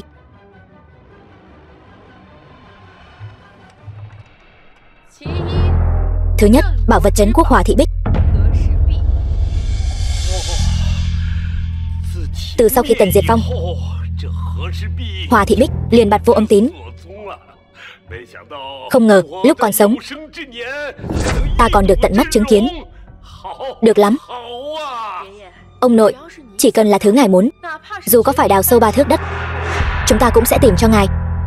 Không giống như kẻ nào đó chỉ được cái mồm mép. Thứ hai, Đại Long đệ nhất đại hạ, Hồng Sơn Ngọc Long. Đường Vũ San, ta đã mở 2 món quà rồi, sao ta vẫn chưa trúng độc mà mất mạng chứ? Phao tin đồn, như thật như đùa. Ta thấy ngươi chính là muốn quấy nhiễu tâm tình của ông nội. Đồ vong ơn. Đường Thu, Vũ San cũng chỉ là lo lắng cho ta thôi mà. Thôi, cháu gái ngoan, không cần phải căng thẳng như vậy. Chúng ta đều là người một nhà, sẽ không ai hại ta đâu. Món thứ 3 này, lão phu muốn tự tay mở ra, xem cho kỹ. Bảo vật này, ông nội, ông nội, ông nội, lũ rác rưởi các ngươi, ta biết các ngươi muốn hại ông nội mà. Diệp Hiền, ngươi buông ta ra. Bình tĩnh. Đó là Thiên Sơn Tuyết Liên. Thiên Sơn Tuyết Liên. Nhưng mà luồng khí trắng vừa rồi, bọn họ, Thiên Sơn Tuyết Liên được hái từ vùng cực Bắc, nơi đất đai lạnh lẽo. Đột nhiên mở hộp ra, chênh lệch nhiệt độ trong ngoài lớn, nên mới có xương trắng. Thì ra là vậy. Đường Vũ San, ông nội đã tự tay mở hộp ra rồi, không có chuyện gì xảy ra cả. Ngươi có phải nên vì hành động bốc đồng vừa rồi mà xin lỗi chúng ta không? Đường Thu, đều là người một nhà, không cần thiết phải vậy đâu. Ông nội ngài cũng quá thiên vị rồi. Đúng vậy, lão già, ngươi quá thiên vị rồi. Đường Vũ San chỉ là một nữ nhân, sớm muộn gì cũng phải lấy chồng, làm sao có thể kế thừa vị trí gia chủ. Ngươi sẽ phải trả giá cho quyết định của mình. Đường Thu, cái món quà cuối cùng này là gì vậy? Có thể nói cho ông nội biết không? Ông nội, bọn ta đặc biệt chuẩn bị như vậy chính là để ngài tận hưởng niềm vui bất ngờ khi tự tay mở quà. Ngài nhất định phải tự tay mở ra. Thật không hiểu suy nghĩ của đám trẻ các ngươi. Được, ta sẽ mở. Mở đi. Mở đi lão già. Ta muốn người mất mạng. Để ta mở. Bà chủ, ta là vệ sĩ riêng của cô. Nếu cô thật sự xảy ra chuyện gì, ta biết ăn nói làm sao. Không được, đây là chuyện của Đường gia ta. Ta không thể để ngươi mạo hiểm được. Diệp Hiên, kiếp trước ta đã trăm bề gây khó dễ cho ngươi, nhưng ngươi vẫn một lòng với ta. Ta đã rất có lỗi với ngươi rồi. Kiếp này sao có thể trơ mắt nhìn ngươi mất mạng thay ta được. Nếu hôm nay nhất định phải có một người mất mạng, ta thà rằng đó là ta. Được rồi, không sao đâu. Ta sẽ luôn ở bên cạnh ngươi. Sao ta không cử động được nữa rồi? Kỳ quái thật. Tự mình nói một tràng dài, lại còn khóc lên nữa. Cho dù ngươi muốn làm, cũng không có tư cách. Diệp tiểu hữu, ngươi cũng thấy rồi đấy, mấy cái dương phía trước này đều chẳng có gì cả. Nghe thấy chưa? Đừng quậy phá ở đây nữa. Bao nhiêu người nhà Đường chúng ta tỉ mỉ chuẩn bị một bất ngờ bấy lâu nay, lại bị ngươi và Đường Vũ San hết lần này đến lần khác phá rối. Phải là hôm nay chọc ông nội không vui mới được hả?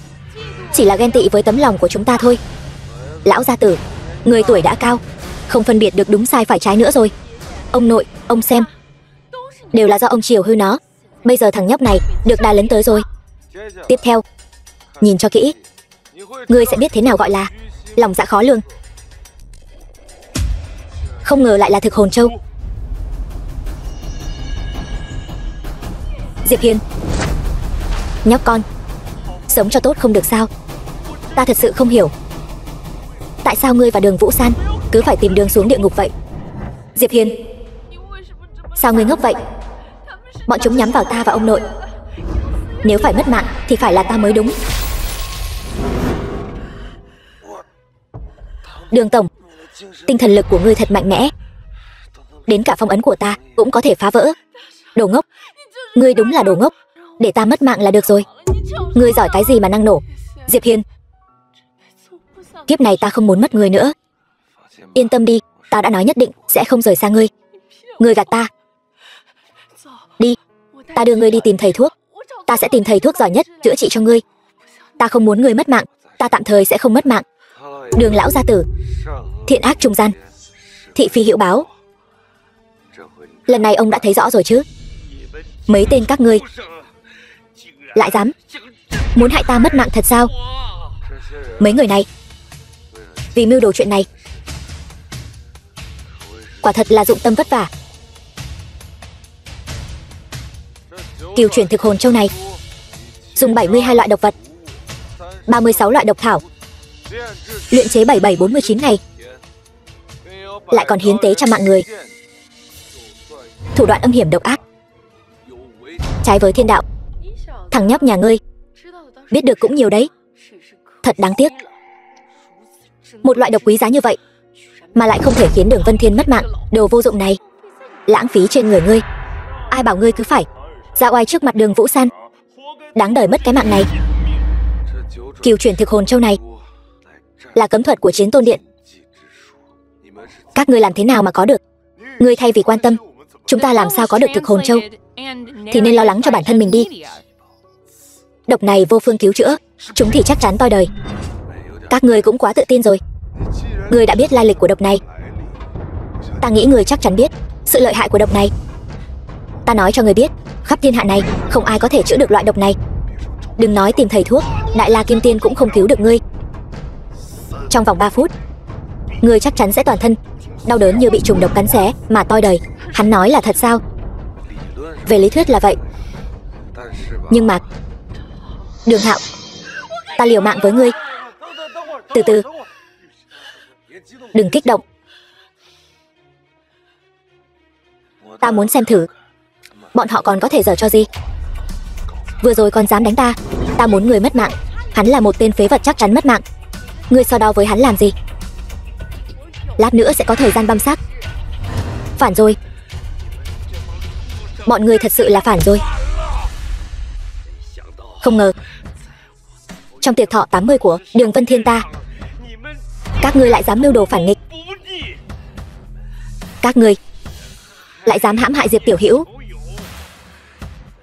Các ngươi có gan thì nói cho ta biết, ai cho các ngươi lá gan hùm mật gấu để các ngươi làm như vậy? Ngươi bớt ngụy biện ở đây. Nếu không phải ngươi, cứ nhất quyết giao vị trí gia chủ cho Đường Vũ San, người đàn bà này. Còn bọn ta có cân nhắc đến bọn ta hay không? Năng lực của Vũ San ai cũng thấy rõ. Dưới sự lãnh đạo của nó, Đường gia chúng ta thăng tiến vùn vụt như mặt trời ban trưa, giờ đã nhảy vọt lên đỉnh cao. Gia tộc hào môn Vân Thành, vị trí gia chủ giao cho Vũ San là lẽ đương nhiên. Ngươi nghĩ như vậy, nhưng ta không nghĩ vậy. Hay nói cách khác, trên dưới Đường gia 99% đều không nghĩ như vậy. Vị trí gia chủ tuyệt đối không thể rơi vào tay một nữ nhi. Ngươi Đường Vân Thiên giả lú lẫn, độc đoán chuyên quyền. Hôm nay ta sẽ khởi nghĩa, giành lại vị trí gia chủ. Thấy chưa, trận này không có chủ mưu. Hay nói cách khác, mỗi người đều là chủ mưu. Còn ngươi đã đắc tội với tất cả mọi người. Là tất cả đó. Lão Khọng gia, bây giờ tốt nhất ngươi hãy ngoan ngoãn quỳ xuống, giao ra vị trí gia chủ của ngươi. Ta Đường Vân Thiên, giang hồ tung hoành cả đời, cảnh tượng gì chưa từng thấy. Đừng tưởng mấy đứa tiểu bối các ngươi lại có thể uy hiếp được ta sao? Còn có tất cả mọi người đang có mặt tại đây, ta sẽ không bỏ qua cho một ai. Ta sẽ tìm các ngươi tính sổ sau. Tuyệt đối không dung thứ. Ông nội, ông định tính sổ với chúng con thế nào? Là dựa vào tên tiểu tử bên cạnh ông, kẻ chắc chắn phải toi đời này sao? Hay là dựa vào đứa cháu gái ruột tay trói gà không chặt này của ông? Lão Khọng gia bây giờ không có tư cách để bàn điều kiện với chúng ta. Tất cả mọi người đều đứng về phía chúng ta. Hôm nay để thuận theo ý nguyện của mọi người, ta Đường Minh, nhị phòng Đường gia, kính xin lão gia chủ thoái vị. Đường Hạo tam phòng Đường gia, kính xin lão gia chủ thoái vị. Đường Thu tứ phòng Đường gia, kính xin lão gia chủ thoái vị. Đường gia Vân tự bối, kính xin lão gia chủ thoái vị. Đường gia Kiếm tự bối, kính xin lão gia chủ thoái vị. Kính xin lão gia chủ thoái vị. Ông nội khi nào đã bạc đãi những người các ngươi, giờ lại làm ra loại chuyện đại nghịch bất đạo như vậy? Lương tâm các ngươi còn không? Thành đại sự không câu nệ tiểu tiết. Đường Vũ San, tất cả những chuyện này đều là tại ngươi. Nếu không phải vì ngươi ngang ngược đi tranh giành với chúng ta cái gì mà vị trí gia chủ, thì ngươi cũng sẽ không rơi vào đường cùng như bây giờ. Nếu không phải vì ngươi, lão gia tử cũng sẽ không đứng ở phía đối lập với tất cả mọi người. Nếu không phải vì ngươi, tiểu tình lang của ngươi cũng sẽ không mất mạng. Chẳng lẽ ta thật sự sai rồi sao? Là ta hại tất cả mọi người sao? Những điều này đều là do đám người này tự tìm lý do cho mình thôi. Ngươi không sai, lão gia tử cũng không sai. Nếu các ngươi vẫn còn chấp mê bất ngộ, vậy thì đừng trách chúng ta tâm ngoan thủ lạt, dùng vũ lực đoạt lấy vị trí gia chủ. Có ta Diệp Hiền ở đây, ngươi thử động vào xem. Diệp Hiền, giờ ngươi còn mạnh miệng sao? Ta biết ngươi rất giỏi đánh đấm, nhưng vậy thì sao? Có thể thay đổi được cục diện bây giờ sao? Nếu ngươi có thể giúp ta trừ khử Đường Vũ San và Đường Vân Thiên, hôm nay ta vẫn có thể đưa giải dược cho ngươi. Bây giờ trên đời này chỉ còn một lọ thôi. Giải dược cứ giữ lại mà tự uống đi. Không, chỉ cần các ngươi đưa giải dược cho ta, gia chủ lạnh này ta sẽ đưa cho các ngươi.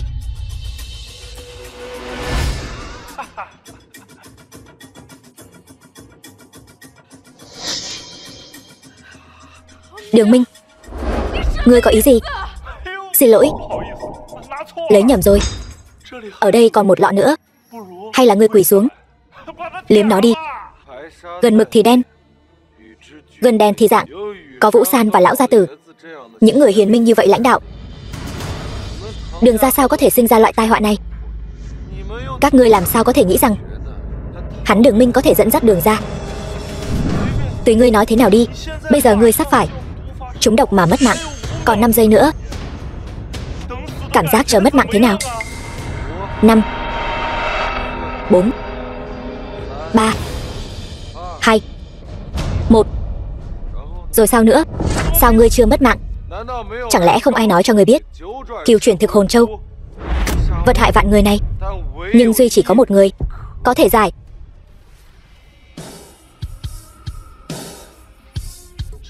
Đây là tứ phương thanh tâm quyết. Đây là bí thuật thành danh của Chiến Tôn đại nhân. Người rốt cuộc là ai? Đến nước này mà vẫn chưa hiểu sao? Ta chính là Chiến Tôn. Trong miệng các ngươi chỉ là các ngươi không có đầu óc. Dăm ba câu đã bị người ta xúi giục làm súng ống. Không, điều này không thể nào. Vị đại nhân kia từng nói Chiến Tôn đại nhân đang trấn giữ biên cương, không thể nào xuất hiện ở Vân Thành. Ngươi nhất định là đã lén học bí thuật của Chiến Tôn đại nhân. Ta sẽ phái người bắt ngươi lại ngay bây giờ. Ngươi chấp mê bất ngộ. Ta thấy kẻ chấp mê bất ngộ chính là các ngươi. Tránh ra. Đến nước này còn dám mạo danh Chiến Tôn, hồ giả hổ uy, hoành hành ngang ngược. Một con cá chạch quẫy trên cạn cũng dám xưng mình là Cửu Thiên Chân Long. Đường chủ đại nhân, ý ngài là hắn ta là giả? Nhưng hắn ta biết tứ phương thanh tâm quyết mà. Nếu không có chút bản lĩnh, sao dám mạo danh Chiến Tôn đại nhân, hoành hành ngang ngược chứ? Thân phận của ta cần ngươi nghi ngờ nữa sao? Ngươi im miệng. Biểu ca của ta là một trong thất thập nhị đường chủ. Hắn đã vô số lần gặp Chiến Tôn đại nhân. Thân phận của ngươi liếc mắt một cái là có thể nhận ra. Đúng vậy, hôm nay ta sẽ bắt ngươi quy án, đưa đến Chiến Tôn điện, cũng coi như là một công lớn. Diệp Hiên, ta khuyên ngươi ngoan ngoãn chịu trói, miễn phải chịu đau đớn về thể xác. Ta nói các ngươi từng người một, tại sao dám tạo phản? Thì ra là có người chống lưng. Bọn ta rõ ràng là giúp Đường ra quét sạch nội loạn, đoàn kết nhất trí. Đừng nói khó nghe như vậy. Ngươi vừa nói ngươi đã gặp Chiến Tôn. Đúng vậy, ta ở Chiến Tôn điện thân phận cao, nắm giữ vị trí then chốt. Chiến Tôn đại nhân chắc chắn không thể tránh khỏi để ta làm việc cho hắn. Đương nhiên gặp không ít lần vô lễ. Ngươi la lối om sòm cái gì? Trong Chiến Tôn điện canh phòng nghiêm ngặt, ngay cả thuộc hạ của ta, tam đại chiến tướng, muốn gặp ta cũng phải xin phép, trừ phi ta có việc triệu tập. Nếu không, ngươi một đường chủ làm sao có thể gặp được ta? Sao hắn ta lại biết rõ như vậy? Sao không nói nữa? Thật không biết loại người như ngươi làm thế nào mà ngồi được vào chức đường chủ. Kẻ đề bạt ngươi thật là mù mắt rồi. Ngươi nói bậy bạ gì đó? Ta đã từng đổ máu cho Chiến Tôn điện, xông pha nơi tiền tuyến, dù sao cũng coi như là chiến công hiển hách. Nào đến lượt tên tiểu tử nhà ngươi ở đây mà ăn nói lung tung. Chiến công còn con cũng dám khoe khoang. Ngươi chiến công còn con? Ngươi đã từng đánh trận chưa hả? Chu đường chủ ấy là nhờ một mình diệt sạch một núi phỉ tặc, truy kích tàn binh 300 dặm. Những chiến công này ai làm được? Đánh đuổi vài tên, truy đuổi vài tên mà đã dám tự mãn rồi sao? Thật là không có chí lớn. Đầu sắp rơi rồi, vẫn chưa sửa được cái tật nói khoác của ngươi. Diệp Hiên, ngươi thật là cứng miệng. Ta hỏi ngươi, cửu chuyển thực hồn châu của Đường ra có phải là do ngươi đưa cho không? Đúng vậy, hai người bọn họ vì bao che cho ngươi. Theo quy củ, ta diệt Đường ra cũng không quá đáng, nhưng nể mặt Đường Minh, ta chỉ cho trừ khử một mình Đường Vân Thiên, đã là pháp ngoại khai ân rồi. Yên tâm giao Đường ra cho ta, ít nhất còn có thể đối diện với liệt tổ liệt tông. Nếu không, Đường ra dưới cơn thịnh nộ của Chu đường chủ sẽ bị thiêu rụi mất.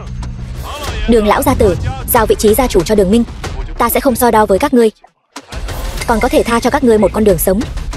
Chu đường chủ, ngài quyền thế ngập trời, thân phận tôn quý, lẽ ra người Vân Thành nên đối với ngài cúi đầu bái lại. Ngươi hiểu là tốt rồi, nhưng Diệp tiểu hữu 3 lần 7 lượt cứu lão phu khỏi nguy nan, chính là ân nhân cứu mạng của lão phu. Chuyện bán đứng ân nhân, lão hủ không làm được. Hơn nữa, ta tin Diệp tiểu hữu. Hắn nói hắn là Chiến Tôn, trong lòng ta hắn chính là Chiến Tôn. Ta cũng tin Diệp Hiền. Vậy ý của các ngươi là đường ra các ngươi muốn đối đầu với Chiến Tôn Điện của ta. Ngươi không đại diện được cho Chiến Tôn Điện. Dù là vì Diệp Hiền mà đối đầu với cả thiên hạ, ta cũng tuyệt không lùi bước. Không, Chu đường chủ, người đối đầu với ngài là Đường Vũ San và Đường Vân Thiên, chứ không phải Đường gia chúng tôi. Ngươi, ta hiểu rồi. Đợi ta bắt được hai người này, vị trí gia chủ sẽ là của ngươi. Lợi ích đừng có quên. Đương nhiên, giả mạo Chiến Tôn, làm nhục muội muội ta, tội đáng lăng trì. Hôm nay ta sẽ lấy ngươi ra làm gương trước. Chu Thiên Tứ, ngươi dừng tay cho ta.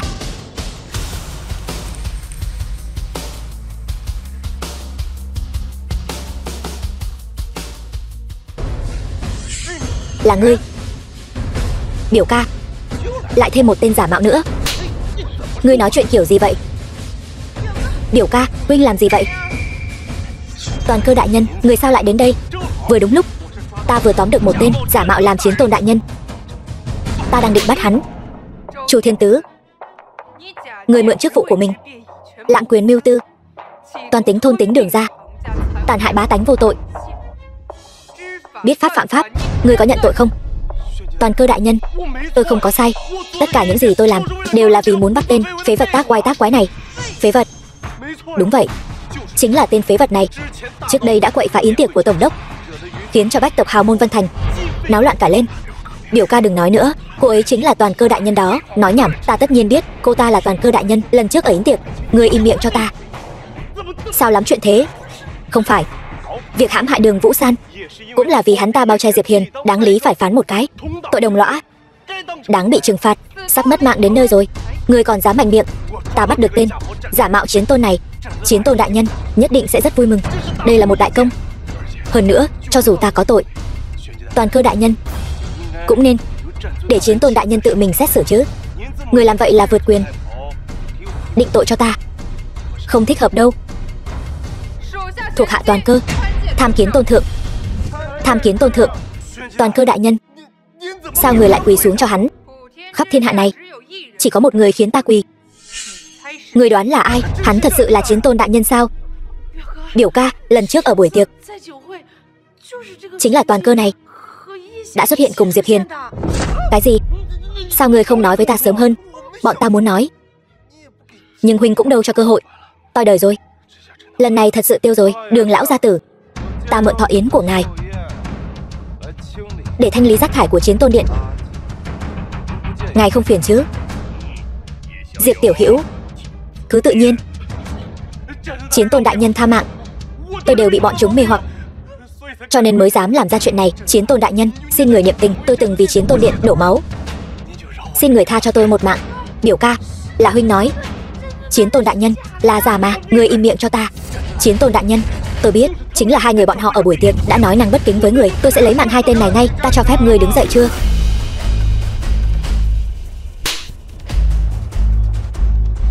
Là ngươi nói ta mạo danh Chiến Tôn? Không dám. Là ngươi muốn lăng trì ta tế trời. Thuộc hạ biết tội. Chu Đại Suyết lấy mạng bà chủ của ta, ngươi muốn ra mặt thay cô ta. Chiến Tôn đại nhân tha mạng, chính là ta. Dù có 10 lá gan, ta cũng không dám mạo phạm Chiến Tôn đại nhân ngài. Hôm nay ta lấy danh nghĩa Chiến Tôn tước bỏ chức vị đường chủ của ngươi, đồng thời đầy vào vô gian đại ngục. Hình kỳ 500 năm. Đa tạ Chiến Tôn đại nhân, không lấy mạng.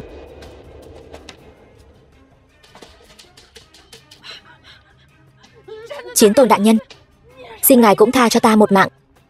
Đều tại ta có mắt như mù. Chỉ cần ngài chịu tha cho ta, ngài bảo ta làm gì ta cũng nguyện ý. Bản tính lẳng lơ ngầm cũng không sửa đổi. Chiến Tôn đại nhân, ta sai rồi. Ta về sau nhất định sẽ an phận thủ thường, ngoan ngoãn. An phận thủ thường, ngoan ngoãn. Thật sự là vậy. Kiếp trước của ta đã mất thảm dưới tay ngươi. Kiếp trước nào không liên quan đến ta. Chiến Tôn đại nhân, cô ta vu oan giá họa cho tôi. Vũ San muốn làm thế nào thì làm thế nấy. Hai người này giao cho ngươi xử lý. Chu Di tam tộc ngàn đao phanh thây mới có thể nguôi giận trong lòng ta. Đừng, Vũ San, van xin ngươi, đừng mà. Đem đi. Chiến tôn đại nhân. Vũ San, đừng mà. Đừng làm vậy. Chiến tôn đại nhân cứu mạng, suýt nữa thì quên các ngươi. Chiến tôn đại nhân, tôi biết lỗi rồi. Tôi đều là nghe theo lời gièm pha của Chu đường chủ. Đây đều là hiểu lầm. Biểu muội, xem như chúng ta đều là người Đường gia, ngươi tha cho ta đi. Lúc hại ông nội, sao ngươi không nghĩ tới ngươi cũng là người Đường gia? Vũ San, đám người này xử lý thế nào? Nghe theo ngươi. Đường Minh, Đường Thu, Đường Hạo, 3 người từ hôm nay bị trục xuất khỏi Đường gia, tịch thu toàn bộ gia sản, tự tìm đường sống, tự sinh tự diệt. Còn các ngươi, bất luận giữ chức vụ gì ở tập đoàn Đường thị, đều bị cách chức, bị giam 3 tháng. Suy nghĩ về tội lỗi của mình, còn tái phạm thì không thể tha thứ. Nghe rõ chưa? Cản tạ Đường tiểu thư không lấy mạng. Cút đi.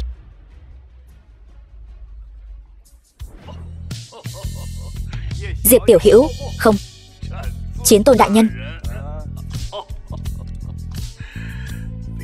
vô cùng cảm tạ. Ngài đã giúp Đường gia chúng tôi giải quyết được nguy cơ lớn như vậy. Ân tình lớn như núi, lão hủ không biết lấy gì báo đáp. Đừng, ngài cứ gọi tôi là Diệp Hiền.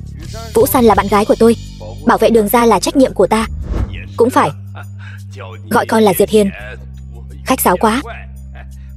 Dù sao thì con cũng sắp cưới cháu gái ta rồi. Vậy cứ gọi con là cháu rể cũng được. Được, cháu rể.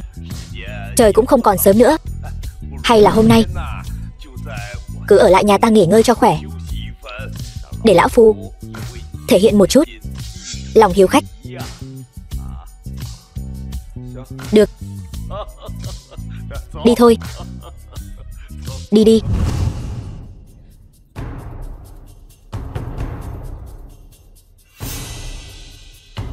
Đó là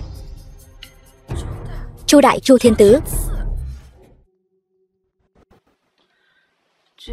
Cách thời điểm ta mất mạng ở kiếp trước còn 3 ngày. Nếu thật sự là bọn chúng, vậy nghĩa là 3 ngày nữa ta vẫn sẽ mất mạng. Diệp Hiền cũng sẽ bị tập kích mà mất mạng. Chẳng lẽ đây chính là sự điều chỉnh dòng thời gian sao? Ai? Ông nội cô nói đèn hỏng, gọi tôi đến sửa. Anh thấy phòng tôi sáng trưng thế này, có giống đèn hỏng không? Không. Ông già, ông chơi tôi đấy sao? Thôi được rồi, đã đến đây rồi thì đừng đi nữa.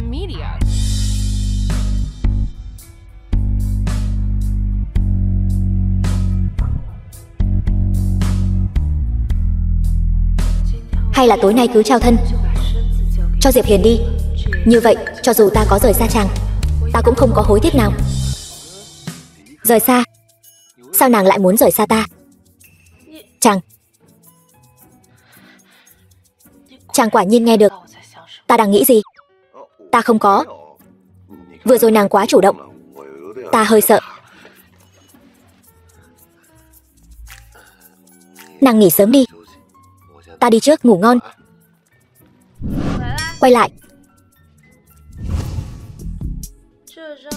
Cái giường này không cho chàng ngủ nữa, hay là sao vậy?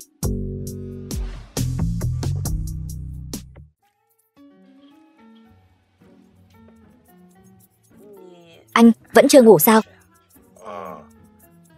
Hơi mất ngủ. Vậy thì đừng ngủ nữa.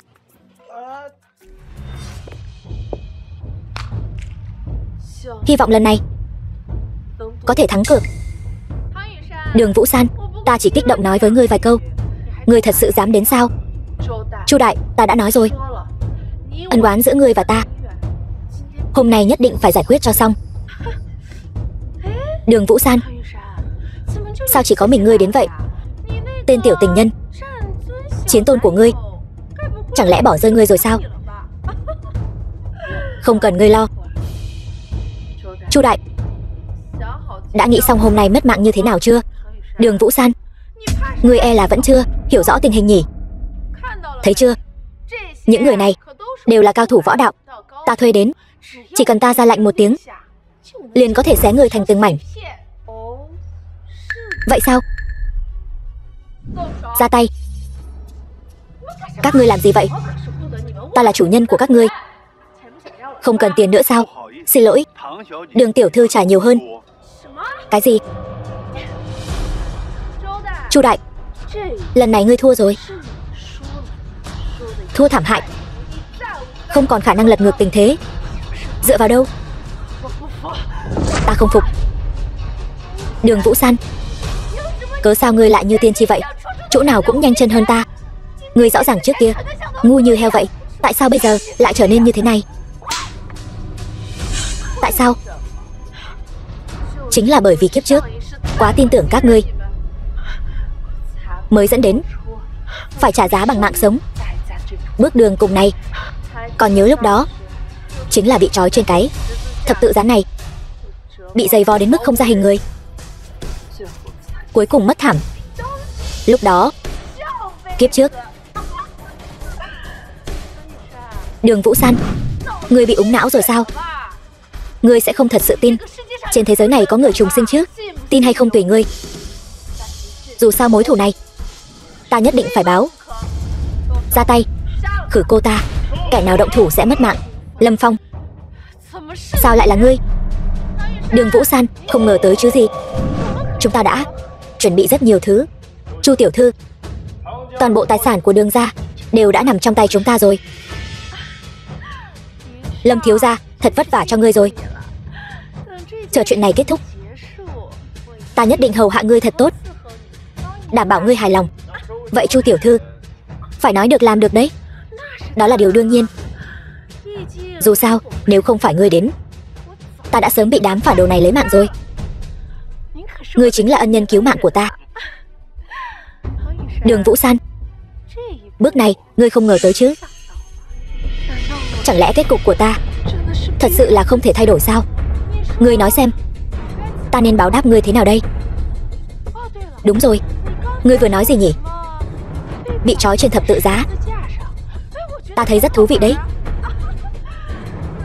Người đâu? Bắt cô ta lại cho ta. Thả ra, thả ra. Khuôn mặt xinh đẹp thế này mà bị ta rạch từng nhát dao, chắc là rất thú vị nhỉ? Nói nhảm ít thôi. Người muốn ra tay thì ra tay đi. Khoan đã, cứ lấy mạng vậy thì tiếc quá. Người này thơm phức lắm đấy. Cút. Ta thà mất mạng cũng không để ngươi chạm vào ta đâu. Cô gái nhỏ cũng thú vị đấy. Ta thích. Lâm thiếu gia, cô ta có gì tốt chứ? Tư thế nào cô ta biết, ta cũng biết. Cô ta không biết, ta cũng biết. Ngươi muốn chơi kiểu gì, ta đều có thể chiều ngươi. Vẫn nên nhanh chóng lấy mạng cô ta đi, kẻo đêm dài lắm mộng. Mỹ nữ nhỏ, loại đàn bà như ngươi ta chơi nhiều rồi. Hôm nay ta muốn đổi khẩu vị, chơi thử người phụ nữ trong trắng này.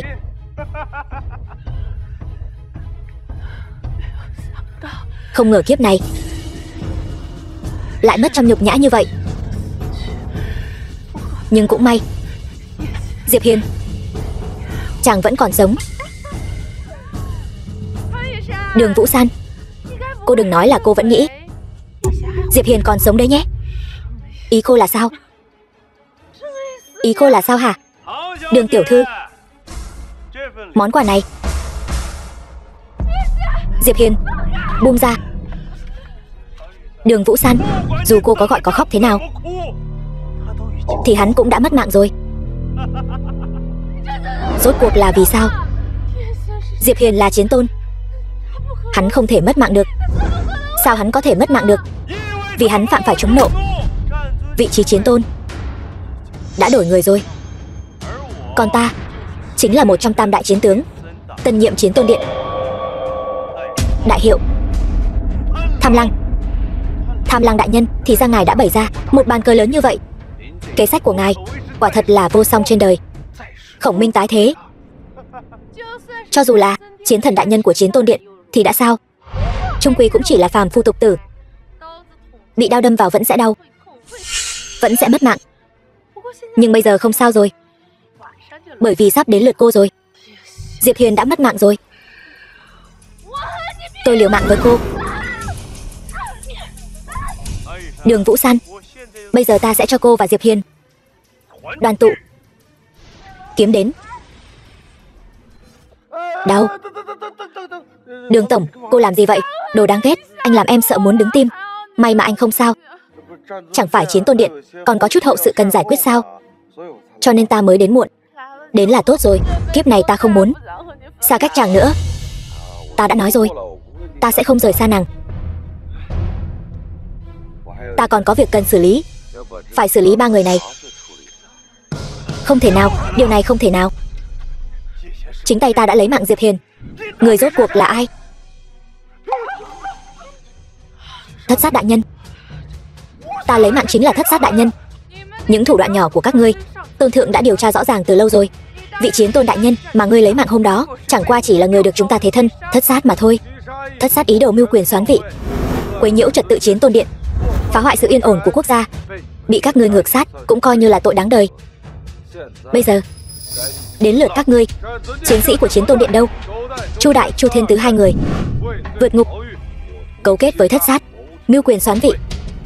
Nên xử trí thế nào? Lấy mạng. Trời sinh họa còn tránh được, tự mình gây họa thì không thể sống. Hôm nay ban cho hai người chịu hình phạt ngàn đao. Lâm Phong, ta cũng đồng ý xử lý. Bây giờ thi hành. Chiến tôn đại nhân tha mạng, ta đều là bị người khác hãm hại, bị che mờ mắt. Người hãy cho ta thêm một cơ hội, ta nhất định vì chiến tôn điện cúc cung tận tụy, chí tử mới thôi. Tôn thượng không cần loại phản đồ này. Diệp Hiền, ta đem toàn bộ gia sản cho ngươi, tha cho ta một mạng. Sớm biết hôm nay, cớ sao ngày xưa dám sỉ nhục thê tử của ta. Đây chính là kết cục. Vũ San, Vũ San, ta cầu xin ngươi, ngươi tha cho ta đi. Nể tình chúng ta mười mấy năm tình tỉ muội tốt, chỉ cần ngươi tha cho ta, ta từ nay về sau sẽ không quay lại Vân Thành nữa. Kiếp trước ta cũng nói với ngươi như vậy đấy, nhưng ngươi đã không tha cho ta.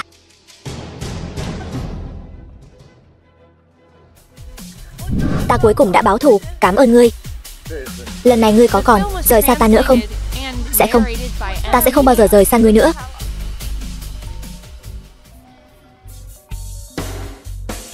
Alo. Cái gì?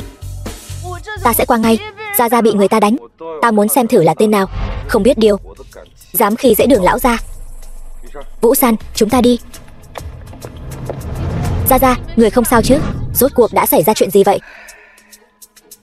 Trấn Quốc thế gia, đại tuyển sắp tới.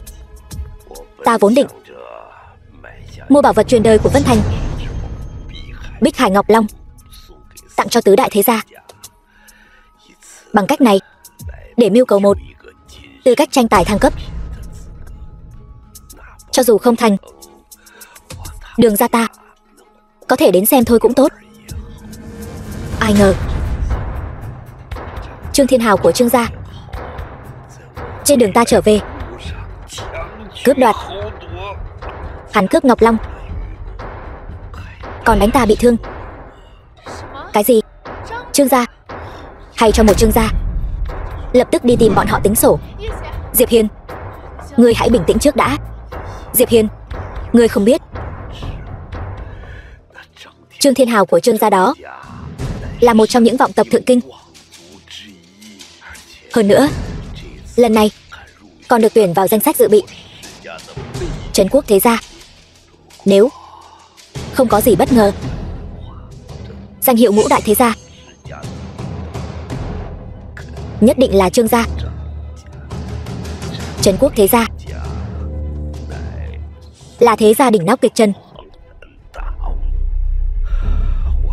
Đường gia ta so với họ hèn mọn như con kiến. Ngươi là chiến tôn, nếu tùy ý nhúng tay vào chuyện thế tục, e rằng sẽ dẫn lửa thiêu thân, rước lấy phiền phức. Nếu ngay cả người nhà cũng không bảo vệ được, chiến tôn này còn có tác dụng gì? Ta nhất định sẽ khiến bọn họ phải trả giá. Toàn Cơ, Đường lão gia bị Trương Thiên Hào của Trương gia cướp mất Ngọc Long. Hiện tại triệu tập chiến tôn điện, tất cả các đường chủ tìm hắn về cho ta. Cần bao lâu? Tôn thượng, các đường chủ phân tán khắp nơi, liên lạc lại khá phiền phức, có thể mất 1 ngày. Ta chỉ cho ngươi 1 giờ. Lũ các ngươi gan to thật đấy, dám cướp Ngọc Long, đưa hắn xuống vô gian địa ngục. Tôn thượng, thuộc hạ có một việc không hiểu, nói những thứ cặn bã xã hội như thế này, lấy mạng hết là được rồi, tại sao ngài lại tha như vậy? Ta đến đây là vì 3 lý do. Thứ nhất là để trả thù cho Đường lão gia, đoạt lại Ngọc Long. Thứ hai, dưới danh nghĩa Đường gia đánh tiếng ra ngoài, để lại một tên sống, chính là để cho tất cả mọi người biết có ta Diệp Hiền ở Đường gia. Kẻ nào dám gây sự, kết cục chỉ có một, mất mạng. Thứ ba là ta còn có một việc lớn phải làm, để tránh đêm dài lắm mộng phát sinh biến cố. Tôn thượng, ngài nói là chuyện không nên hỏi thì đừng hỏi. Nhiệm vụ của ngươi là giám sát chặt chẽ Trương gia, còn có Trấn Quốc thế gia của hắn ta. Vâng, 1000 năm một lần. Tiêu Vũ, gia chủ ngũ đại Trấn Quốc thế gia. Ngày Trấn Quốc thế gia được thăng cấp chính là 3 ngày nữa. Mọi việc đã sắp xếp thế nào rồi? Với Tiêu gia làm đầu, thiệp anh hùng của tứ đại thế gia. Mạnh Đức Minh, gia chủ ngũ đại Trấn Quốc thế gia, đã được phát đi khắp cả nước. Đã mời đại diện bách tộc các tỉnh đến tham dự. Chuyện thăng cấp của Trương gia đã được lo liệu ổn thỏa rồi. Tiêu đại ca, ngài cứ yên tâm. Hiện tại ngoài Trương gia của Thiên Hào, còn có một tên nhóc của Phong gia đủ tư cách thăng cấp. Tuy nhiên, chúng ta đã gây áp lực rồi. 3 ngày sau chắc chắn sẽ thành công. Cha nuôi, Mạnh thúc thúc, lâu rồi không gặp. Trương Thiên Hào, thiếu chủ Trương gia, con trai cưng của ta, sao lại nóng vội mà hôm nay đã đến tìm ta rồi? Yên tâm đi, vị trí Trấn Quốc thế gia thứ 5 chắc chắn thuộc về Trương gia của con. Đúng vậy, đến lúc đó chỉ cần làm thủ tục cho có lệ là được. Đa tạ cha nuôi, đa tạ Mạnh thúc thúc. Hôm nay tôi đến đây là có việc khác. Vậy con đến đây là vì chuyện gì? Để cảm tạ sự dìu dắt của cha nuôi và Mạnh thúc thúc, tôi đã có được một bảo vật vô giá ở Vân Thành. Hôm nay tôi đến để tặng cho 2 vị. Bảo vật vô giá? Cháu trai, con có biết hai chúng ta đều là Trấn Quốc thế gia, thứ gì mà chưa từng thấy. Bảo vật mà con nói đến được lưu truyền ngàn năm, toàn thân mang sắc ngọc bích huyết long, sống động như thật. Lắng tai nghe kỹ, còn có tiếng long ngâm, có tác dụng trấn trạch an gia, trừ ma diệt tà. Chính là bảo vật trấn thành của Vân Thành. Cái mà con nói đến chẳng lẽ là Bích Hải? Đúng vậy, cha nuôi nói đúng lắm. Hai cha con nhà này chỉ giỏi làm ta sốt ruột. Mau mau đem lên cho ta xem. Mạnh thúc thúc cứ yên tâm, tôi đã sai người đi xử lý rồi, một lát nữa sẽ mang đến. Thiếu gia không xong rồi. Chuyện gì vậy? Bích Hải Ngọc Long đâu? Bích Hải Ngọc Long bị người ta cướp mất rồi. Giữa ban ngày ban mặt, Bích Hải Ngọc Long mà cũng bị cướp sao? Bọn ngươi làm ăn kiểu gì vậy? Nói xem là ai làm. Hắn nói hắn là Diệp Hiền nhà Đường gia. Đúng, chính là Đường gia. Hắn còn nói muốn Trương gia chúng ta phải trả giá, thì ra là Đường gia. Thật to gan lớn mật. Chẳng lẽ hắn không biết Trương gia sắp được thăng cấp thành Trấn Quốc thế gia sao? Hắn nói hắn biết, nhưng mà Trấn Quốc thế gia cũng chẳng ra gì. Hắn chỉ là một gia tộc nhị lưu ở Vân Thành mà dám cuồng vọng như vậy. Hôm nay dám khiêu khích Trương gia, về sau e rằng sẽ khiêu khích đến chúng ta. Thật không thể dung thứ. Người đâu? Bắt Đường ra cho ta. Nếu cứ thế đánh tới, chuyện ta cướp Ngọc Long của Đường ra không phải sẽ bại lộ sao? Cha nuôi đừng nóng vội, bây giờ chúng ta ra tay có phần hơi thiếu chính nghĩa. Chi bằng nhân đại hội thăng cấp thế gia, cho Đường ra biết sự khác biệt giữa hắn và chúng ta như trời với vực. Đến lúc đó tìm cơ hội xử lý hắn. Ngươi đã có kế hoạch rồi. Đúng vậy, cục tức này ta sẽ không dễ dàng nuốt trôi. Đây mới là gia chủ của Trấn Quốc thế gia thứ 5. Cần phải có. Diệp Hiên, Vũ San, tin tốt đây. Ra, sao ông vào không gõ cửa vậy? Xin lỗi. Tin tốt đây. Tin tốt đây. Đường ra chúng ta lần này có thể tham gia thăng cấp Trấn Quốc thế gia rồi. Người ta đã gửi thiệp mời đến rồi. Thiệp mời? Thật hay giả vậy? Tất nhiên là thật rồi. Trăm họ thế gia đều nhận được thông báo rồi. Diệp Hiên, mau dậy đi. Đi với ta. Nhanh lên. Không phải chỉ là đại hội thăng cấp thế gia thôi sao? Có cần phải kích động vậy không? Bớt nói nhảm, mau đi thay đồ. Dù sao cũng là bạn trai ta. Sao lại không quan tâm đến sự nghiệp gia tộc ta như vậy? Đó là Trấn Quốc thế gia đó. Không phải ta không quan tâm, ta chỉ là không quan tâm đến mấy chuyện thế tục, không hứng thú thôi. Ngươi quả nhiên nghe được tiếng lòng của ta, có phải không? Rốt cuộc định giấu ta đến khi nào? Tiếng lòng? Tiếng lòng gì chứ? Các ngươi đang nói gì vậy? Lộn xộn hết cả. Ta vừa mới tỉnh ngủ, nói bậy. Ta cũng không biết Vũ San nói gì. Đúng rồi, Vũ San, ngươi xem thử, đại hội thăng cấp là khi nào? Chúng ta còn phải chuẩn bị trước. Ngươi căn bản không hiểu. Ngươi là chiến tôn, còn ta chỉ là một gia chủ tiểu gia tộc. Nếu đến lúc đó cả thiên hạ đều biết chúng ta kết hôn, sẽ nhìn ta thế nào? Bất quá, nếu có thể tấn thăng thành ngũ đại thế gia, ta mới xứng với ngươi. Ai dám nói xấu vợ chiến tôn? Chán sống rồi.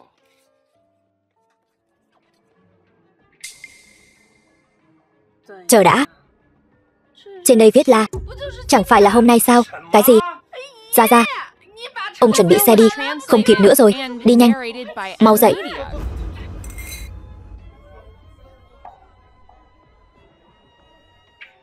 Chư vị, hôm nay là đại hội thăng cấp thế gia. Người tham gia là Trương Thiên Hào của Trương gia, Phong Thịnh Khải của Phong gia, Phong Thịnh Khải, thiếu chủ Phong gia. Còn có Đường Vũ San của Đường gia. Do Đường gia vô cớ đến muộn vắng mặt, vậy nên hủy bỏ tư cách tham gia của họ. Đường Vũ San của Đường gia đến.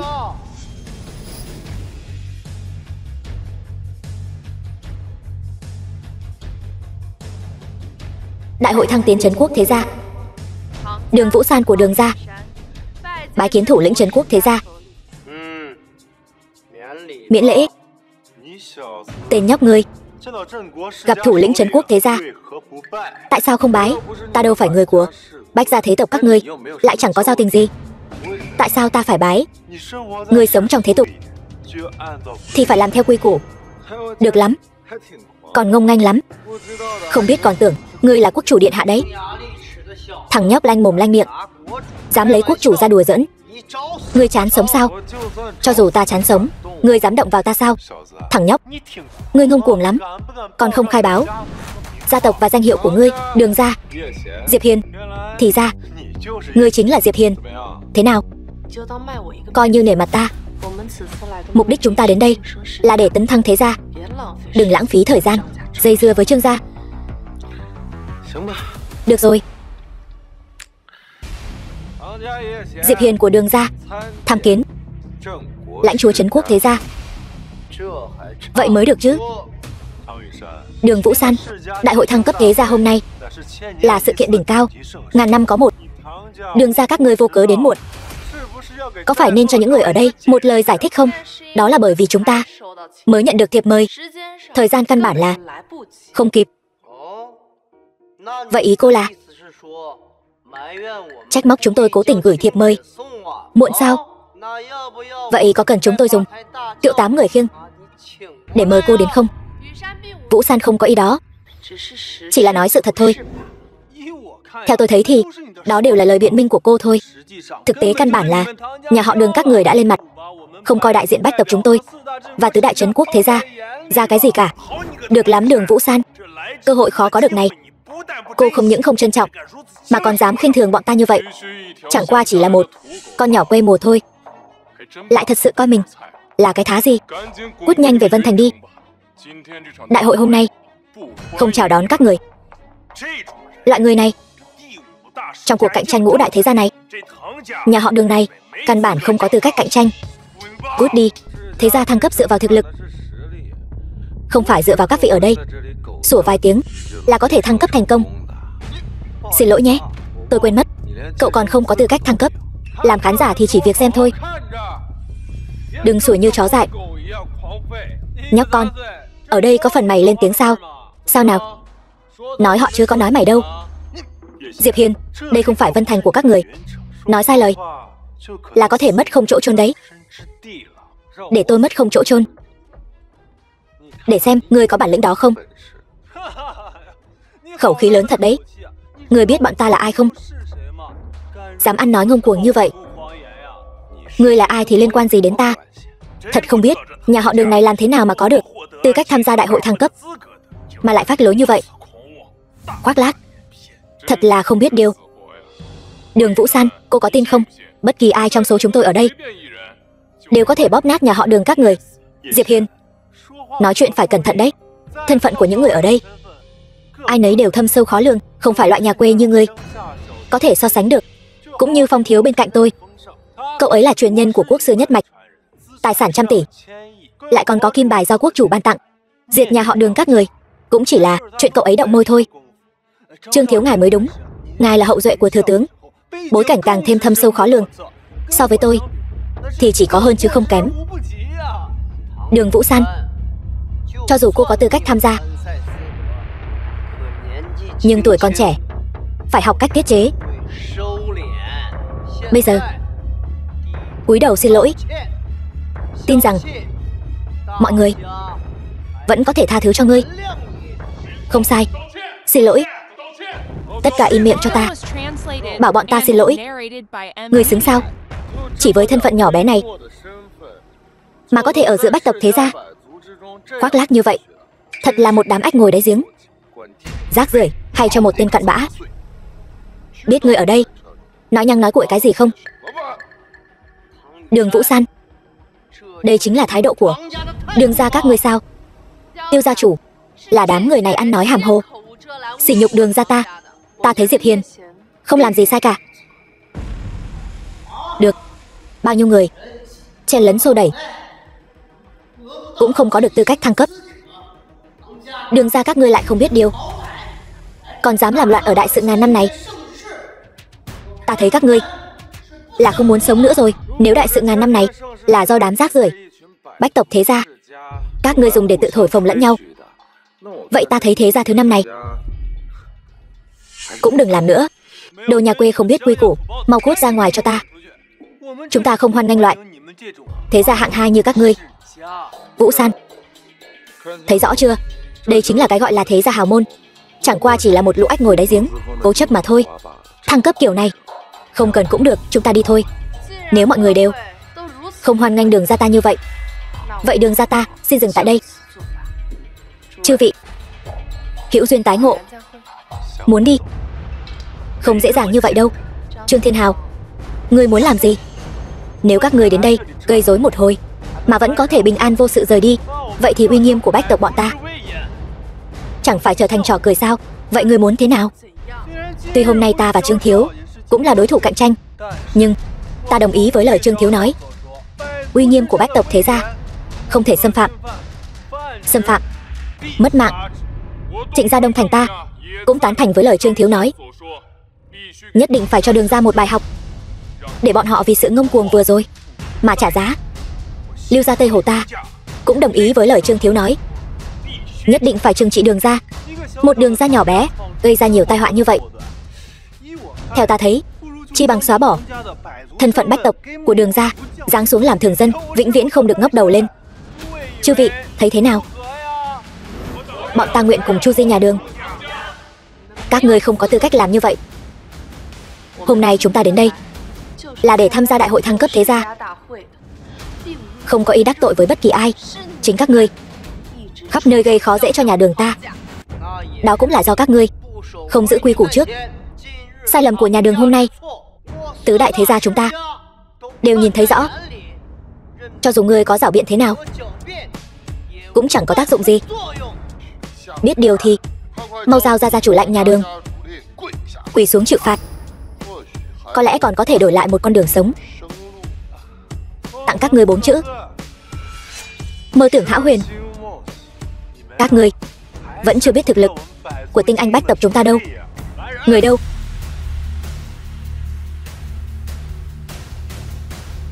Trấn áp Đường gia. Ta Trương Thiên Hào nhà họ Trương lấy máu làm mực, lập huyết thư. Đường Vũ San, Diệp Hiền nhà họ Đường khinh thị đại biểu bách tộc đại hạ, coi thường long uy của trấn quốc thế gia, vậy nên phế bỏ vị trí bách tộc, đọa làm thường dân, vĩnh viễn trấn áp. Hay Trương Thiếu quả nhiên bá khí, nhà họ Phong ta tự nhiên không thể kém cạnh. Phong Thịnh Khải nhà họ Phong ký huyết thư, nguyện cùng nhà họ Trương vĩnh viễn trấn áp nhà họ Đường. Chư vị bách tộc các tỉnh, tự cổ chí kim, nhất vinh câu vinh, nhất tổn câu tổn. Hôm nay nhà họ Đường ăn nói ngạo mạn, coi thường chúng ta, chắc chắn phải liên thủ trấn áp, để nhà họ Đường vĩnh viễn không thể ngóc đầu lên được. Trương Thiếu nói đúng, huyết thư này tính thêm ta vào. Nhà họ Đường ngạo mạn vô lễ, làm nhục bách tộc, tính thêm ta vào. Hôm nay định đứng về phía đối lập với bách tộc của thế gia đại hạ sao? Vũ San, đại hội thăng cấp thế gia hôm nay e rằng là một cái bẫy của Trương Thiên Hào. Khó trách thiệp mời của chúng ta lại được gửi đến muộn như vậy, là bọn chúng cố ý gây khó dễ cho chúng ta. Yên tâm đi, binh đến tướng chặn, nước đến đất ngăn, bất kể chúng dùng thủ đoạn gì, chỉ cần có ta ở đây, không thể nào lai chuyển nhà họ Đường một chút nào. Đường Vũ San, huyết thư trấn áp bách tộc liên danh, nhà họ Đường các ngươi e rằng sắp biến mất khỏi hàng ngũ hào môn đại hạ rồi. Đây đều là do các ngươi tự chuốc lấy. Biến mất? Ngươi chưa có thực lực đó đâu. Giả vờ giả vịt. Ta thấy ngươi căn bản là không hiểu hàm lượng của tờ huyết thư này. Tên này nói không chừng chỉ là một tên thuộc hạ của nhà họ Đường, căn bản không biết nhà họ Đường hiện đang phải đối mặt với nguy cơ gì. Vậy sao?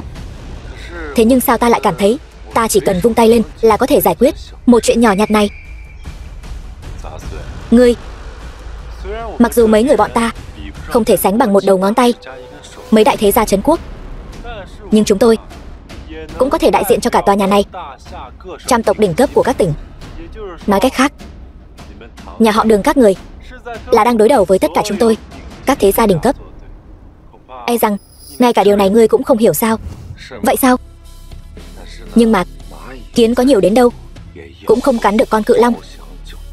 Bay trên trời, đống phế vật chất thành núi cũng chỉ là rác rưởi. Ngươi nói cái gì? Tin hay không, bây giờ ta sẽ lấy mạng ngươi. Phong thiếu, cần gì phải chấp nhặt với loại hạ đẳng này chứ? Điều chúng ta cần làm bây giờ chính là để bọn họ trơ mắt nhìn nhà họ Đường diệt vong, nếm trải sự tuyệt vọng. Ngươi hãy nhớ kỹ, từ khi bọn ta ký vào huyết thư, khoảnh khắc đó, mối quan hệ của tất cả bọn ta, bối cảnh thế lực đồng loạt ra tay, bắt đầu tiêu diệt nhà họ Đường các ngươi. Đáng tiếc, cái gọi là tất cả quan hệ và bối cảnh của các ngươi cộng lại cũng không thể lay chuyển nhà họ Đường một chút nào. Vậy thì chúng ta cứ chờ xem, không quá 3 ngày, nhà họ Đường nhất định diệt vong. Hai lão già, các ngươi cứ luôn miệng nói đại hội thăng cấp thế gia này là sự kiện ngàn năm có một, lại bị kẻ có tâm quấy rối, làm cho giống như trò trẻ con vậy. Có quản hay không? Người tên hạ nhân của nhà họ Đường này Dám nói chuyện với ta như vậy, chán sống sao? Nay đắc tội với đại hạ, đại diện trăm tộc trên dưới, đó là nhà họ Đường các ngươi tự chuốc lấy. Tại sao chúng ta phải quản? Ngươi vừa rồi không phải còn khoác lác khá lắm sao? Hay cho câu tự chuốc lấy? Được, nếu đã như vậy, vậy ta Diệp Hiền hôm nay sẽ thay các ngươi dạy dỗ một phen. Đừng có mặt dày nữa. Chỉ bằng ngươi còn kém xa lắm. Có bản lĩnh gì cứ việc thi triển ra, ta sẽ cho ngươi biết thế nào là tuyệt vọng. Nhà họ Đường bây giờ chính là một cục than nóng phỏng tay. Đại hạ ai dám đứng về phía các ngươi, đó chính là tự tìm đường cụt. Bỏ cuộc đi, không ai có thể giúp các ngươi đâu. Vậy các ngươi đánh giá bản thân cao quá rồi đấy. Cái các ngươi gọi là đại diện trăm hào thế gia, bề ngoài trông thì oai phong lẫm liệt, thực chất lại như hổ giấy. Đối phó với các ngươi, ta có cả vạn cách. Không cần 3 ngày, 3 phút, ta muốn tất cả mọi người ở đây đều phá sản, không chừa đường sống. Ta không nghe nhầm chứ? Hắn ta lại nói muốn cho tất cả mọi người ở đây đều phá sản. Thằng nhóc này e là điên rồi sao? Khiến tất cả mọi người phá sản trong 3 phút. Ngươi đừng có nằm mơ giữa ban ngày. Ta thấy cái này của ngươi không phải là kế hoạch, mà là trò hề. Đừng có phí thời gian vào cái tên này nữa. Mau gọi điện cho bệnh viện tâm thần, đem tên thần kinh này đi. Cho dù là trấn quốc thế gia chúng ta liên thủ, muốn một câu nói khiến nhiều người ở đây như vậy phá sản toàn bộ, cũng phải tốn chút thời gian. Chỉ bằng ngươi, thật là si tâm vọng tưởng. Khó trách gần 100 năm nay Đường gia vẫn luôn là nhị lưu gia tộc. Cái tên không biết điều này, cuồng vọng tự đại, hôm nay phải diệt trừ. Đừng vội, 3 phút sắp hết rồi, chúng ta hãy chờ xem. Chư vị, ta thấy vẫn là đừng nên phí thời gian vào tên thần kinh này nữa. Cứ trực tiếp lấy mạng hắn là được rồi. Vừa hay để tế huyết thư lên danh bách tộc của ta. Đề nghị này hay đấy. Trấn áp Đường gia, trước tiên bắt đầu từ tên này đi. Ta xem ai dám. Bây giờ mới nghĩ đến bảo vệ tên này sao? Muộn rồi. Đường gia các ngươi không bao che được đâu. 3 phút đến rồi. Chẳng lẽ tên tiểu tử này thật sự có thể làm được? Tuyệt đối không thể. Đúng là chưa từng nghe thấy bao giờ. Theo ta được biết, người có năng lực này ở đại hạ chỉ đếm được trên một bàn tay. Ngươi nói cái gì? Trương gia hiện tại bị cô lập, đang trên bờ vực phá sản rồi. Bọn họ làm sao vậy? Cái gì? Ngươi là nói khách hàng lớn nhất của Phong gia chúng ta muốn đoạn tuyệt quan hệ với chúng ta và vĩnh viễn không hợp tác nữa. Chẳng lẽ đây mới là thực lực chân chính của Chiến Tôn Điện? Chỉ là phần nổi của tảng băng chìm về thực lực chân chính mà thôi. Chẳng lẽ thật sự là hắn làm? Tuyệt đối không thể.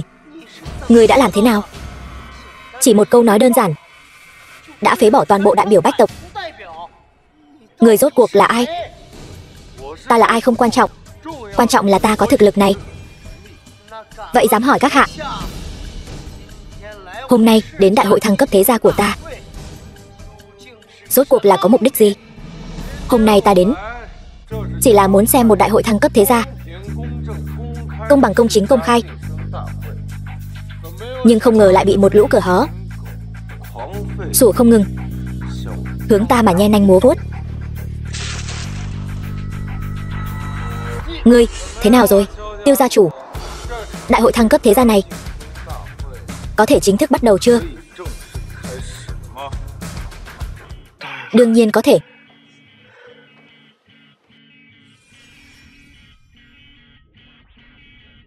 Vậy thì bắt đầu đi. Nhưng Diệp tiên sinh, nếu ngài cũng là đại diện của Đường gia, đại hội thăng cấp này e rằng không cần phải so sánh nữa. Dù sao, những người này đều kém xa ngài. Ta đã nói rồi, ta muốn là sự công bằng. Ta không đại diện cho Đường gia. Các ngươi cứ theo quy tắc của các ngươi mà làm. Thắng thua chúng ta nhận. Được. Vậy kết cục dù thế nào cũng xin Diệp tiên sinh đừng trách chúng ta. Đại hội thăng cấp thế gia chính thức bắt đầu. Mời Trương gia Trương Thiên Hào, Phong gia Phong Thịnh Khải, Đường gia Đường Vũ San đứng giữa hội trường. Điều kiện thăng cấp trấn quốc thế gia đầu tiên chính là so tài sản. Chúng ta đã bí mật điều tra rõ ràng, bây giờ chính thức tuyên bố Trương gia hiện có tài sản 500 tỷ, doanh nghiệp dưới trướng trải rộng khắp các tỉnh Đại Hạ. Phong gia hiện có tài sản 300 tỷ, kém hơn một bậc. Đường gia chỉ có 100 tỷ. Đường tiểu thư, xem ra cô với chúng ta vẫn còn chút chênh lệch. Cuộc so tài này xem ra Trương thiếu gia đã thắng chắc rồi. Chúc mừng. Nếu không có dị nghị gì khác, vậy ta tuyên bố phần so tài sản Trương gia. Khoan đã, Diệp tiên sinh, chẳng phải lúc nãy ngài nói muốn so tài công bằng công chính sao? Ngài là nhân vật lớn như vậy, sẽ không muốn nuốt lời chứ? Ngươi nghe thấy từ tai nào ta nói nuốt lời? Phải đó, Diệp tiên sinh, việc này không hợp quy củ. Trăm tộc thiên hạ đều đang nhìn đấy. Ta chỉ muốn nói, cái cuộc điều tra của các ngươi có chút không được chặt chẽ. Trăm tộc thế gia này có bất kỳ động tĩnh gì đều không thể thoát khỏi pháp nhãn của trấn quốc thế gia ta. Chỉ chút chuyện nhỏ này, chúng ta không đến nỗi không điều tra rõ ràng. Bảng xếp hạng này tuyệt đối chân thực. Diệp tiên sinh cứ việc điều tra. Nhưng theo ta được biết, tài sản của Đường gia hiện tại ít nhất vạn tỷ. Với quy mô và thực lực hiện tại của Đường gia, có thể có tài sản trăm tỷ đã là rất khó khăn rồi. Im miệng, đến lượt ngươi lên tiếng sao? Ta ở Đường gia lâu như vậy, ta rõ nhất. Ta chẳng phải vì danh tiếng của Diệp tiên sinh mà suy nghĩ sao? Nếu không thì để Đường tiểu thư đưa bằng chứng tài sản vạn tỷ ra đây. Đường gia thật sự có. Khi nào ta có tài sản vạn tỷ trong túi cô đó? Mở ra xem đi. Sức nặng của tấm thẻ đen này chắc hẳn các vị ở đây đều rõ trong lòng rồi chứ. Đây là thẻ đen tối thượng. Sao Đường gia lại có thẻ đen tối thượng? Nghe nói chỉ người có thân giá vạn tỷ mới có thể sở hữu tấm thẻ đen tối thượng này. Bây giờ tài lực của Đường gia chắc hẳn ở trên các vị rồi chứ. Việc phát hành thẻ đen lớn như vậy, những người như chúng ta sao chẳng có tin tức gì cả? Bởi vì ngươi không đủ tư cách. Tiêu gia ta là đứng đầu tứ đại thế gia, ít nhiều cũng có chút quan hệ. Ta cũng chưa từng nghe nói khi nào phát hành một tấm thẻ đen tối thượng cho Đường gia. Diệp tiên sinh, tấm thẻ đen tối thượng này e rằng là của ngài. Nếu như vậy, vậy Đường tiểu thư thân giá vạn tỷ cũng không tính là gì. Quả nhiên trấn quốc thế gia không phải dễ dàng qua mặt như vậy. Thăng cấp thất bại không đáng sợ. Chuyện này nếu truyền ra ngoài, cả đời mất mặt xấu hổ, trở thành trò cười cho thiên hạ. Ngươi cũng không muốn Đường gia cả đời trở thành trò cười chứ? Vậy nhé. Cũng đừng nói chúng ta nhắm vào Đường gia không có lý do. Vừa hay hôm nay người đến quan lễ có một vị giám đốc của Ngân hàng Thế giới, không bằng để hắn nghiệm chứng một phen. Diệp tiên sinh, ngài thấy thế nào? Được. Phải. Thế nào? Cái thẻ này rốt cuộc là họ Diệp hay là họ Đường? Tổng bộ truyền đến tin tức, cái thẻ này chính là 3 ngày trước phát hành cho Đường gia thẻ đen tối thượng. Thẻ đen tối thượng. Tiêu Vũ, trận tỷ thí này Đường gia thắng rồi chứ?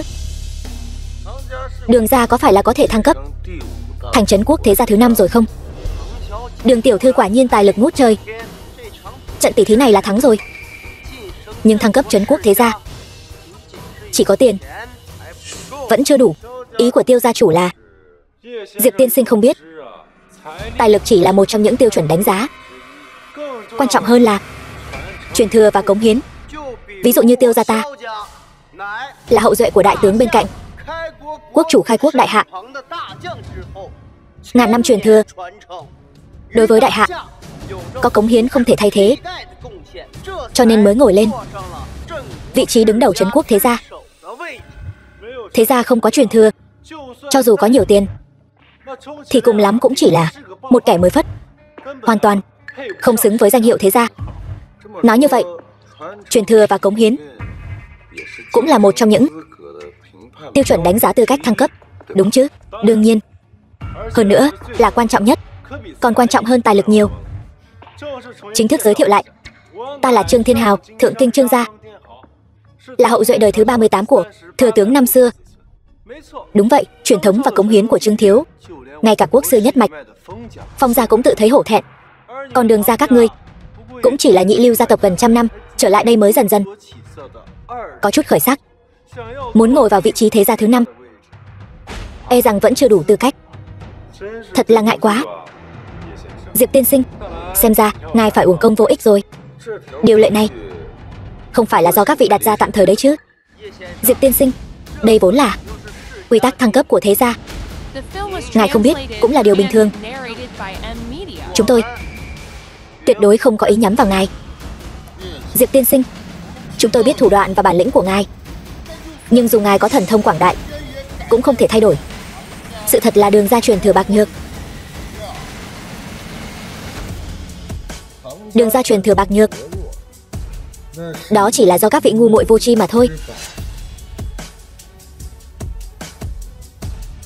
Trong vòng 3 phút, hãy mang thánh chỉ đến cho ta. Diệp Hiên, hôm nay đã nể mặt ngươi lắm rồi, cho nên không biết điều. 3 phút, còn mang thánh chỉ đến. Ngươi có biết bây giờ những lời ngươi nói đã có ý sỉ nhục quốc chủ không? Chúng ta có thể xử tử ngươi ngay tại chỗ. Ngươi thử động vào ta xem. Được. Người đâu? Bắt Diệp Hiên cho ta. Quốc chủ đặc sứ giá đáo. Đặc sứ đại nhân, ngài sao lại đến đây? Đặc sứ quốc chủ, hôm nay là đại hội thăng cấp của ngũ trấn quốc thế gia, tôi chẳng lẽ không thể thay mặt quốc chủ đến xem sao? Không, Tiêu mỗ không có ý đó. Hôm nay tôi đến là thay mặt quốc chủ tuyên bố 3 đạo thánh chỉ ngự lệnh. 3 đạo thánh chỉ ngự lệnh, điều này sao có thể? Đặc sứ đại nhân, năm đó Bát Vương tạo phản, quốc chủ cũng chỉ hạ 2 đạo thánh chỉ ngự lệnh để chiến tôn đi bình loạn. Ngài nói quốc chủ hạ 3 đạo ngự lệnh, chẳng lẽ là đang giễu cợt tôi? Ngươi đang nghi ngờ ta? Không dám, chỉ là ngài nói có hơi nguy hiểm, tôi có hơi không dám tin. Ngươi có nhận ra thanh kiếm này không? Đây chẳng phải là bảo vật trấn quốc của đại hạ, do nhân hoàng để lại. Thần hiên viên kiếm sao? Chính là thanh hiên viên kiếm này, nó vẫn luôn bị phong ấn, cho nên mới để Đường gia thay mặt bảo quản, để tránh kẻ ra nhòm ngó. Cho nên Đường gia những năm qua vẫn luôn ẩn danh, làm việc khiêm tốn. Hiện giờ Đường gia đã giải được phong ấn của hiên viên kiếm, thần khí trấn quốc tái hiện nhân gian, lại dâng tặng cho hoàng thất đại hạ, công đức vô lượng. Sao có thể như vậy được? Đường gia sao có thể có tầng quan hệ này chứ? Trương thiếu chẳng lẽ cho rằng thanh hiên viên kiếm này là giả? Quốc chủ ngự lệnh tại đây. Đường gia Đường Vũ San tiến lên nghe lệnh. Đường gia bảo vệ hiên viên kiếm có công. Hôm nay thân phận của Đường gia Thiên Niên hộ kiếm có thể công khai. Ta hỏi các ngươi, truyền thừa và cống hiến này cùng với cái trong miệng các ngươi, Đường gia rốt cuộc đã đủ tư cách chưa? Đương nhiên đủ tư cách. Đường gia bảo hộ trấn quốc thần khí gần 1000 năm, phần công lao kế thừa này ngay cả bọn ta cũng tự thấy hổ thẹn. Nếu đã như vậy, bất kể là tài sản tài lực hay là di sản kế thừa, Đường gia đều hơn 2 nhà kia. Vậy thì vị trí thế gia thứ 5 này, Đường gia hẳn là ngồi vững rồi chứ? Đương nhiên có thể. Từ hôm nay trở đi, Đường gia chính là trong đại hạ thế gia trấn quốc thứ 5, ngang hàng với bọn ta, cùng nhau quản lý trăm họ thiên hạ. Đường tiểu thư, non cao đường xa, về sau cô nhất định phải cẩn thận hành sự, đừng để ta bắt được điểm yếu gì. Đặc sứ đại nhân, nếu đã như vậy, đại hội thăng cấp hôm nay cũng đến đây là kết thúc. Bọn ta xin phép cáo từ trước. Ai cho các ngươi đi? Quốc chủ ngự lệnh có 3 đạo. Ta vừa rồi chỉ công bố 1 đạo.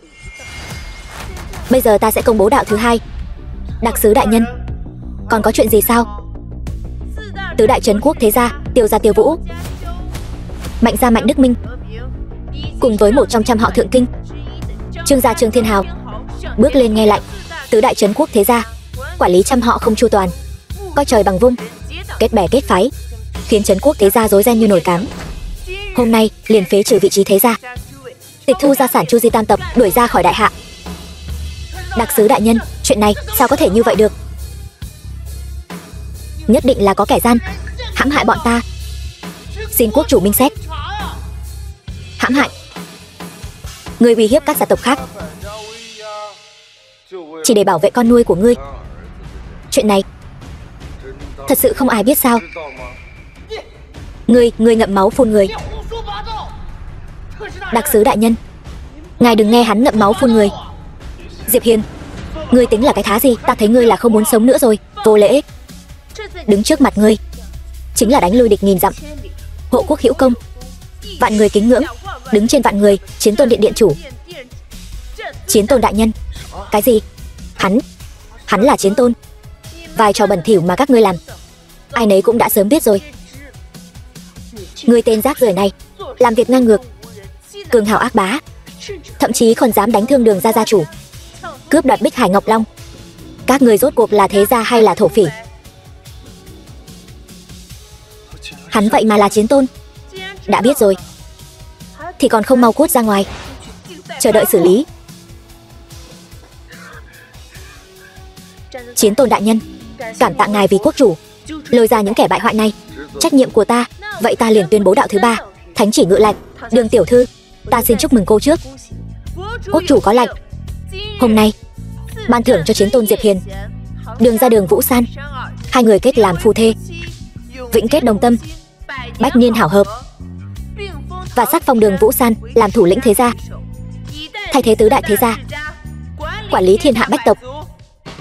Thế nào, cái đại lễ này đấy, nàng có thích không? Ta đã chuẩn bị rất lâu rồi. Gả cho ta đi. Làm gì thế, có nhiều người đang nhìn. Mặc kệ đi, nàng là quốc chủ mà, thân sắc. Nếu nàng không đồng ý, chính là kháng chỉ. Ta đồng ý.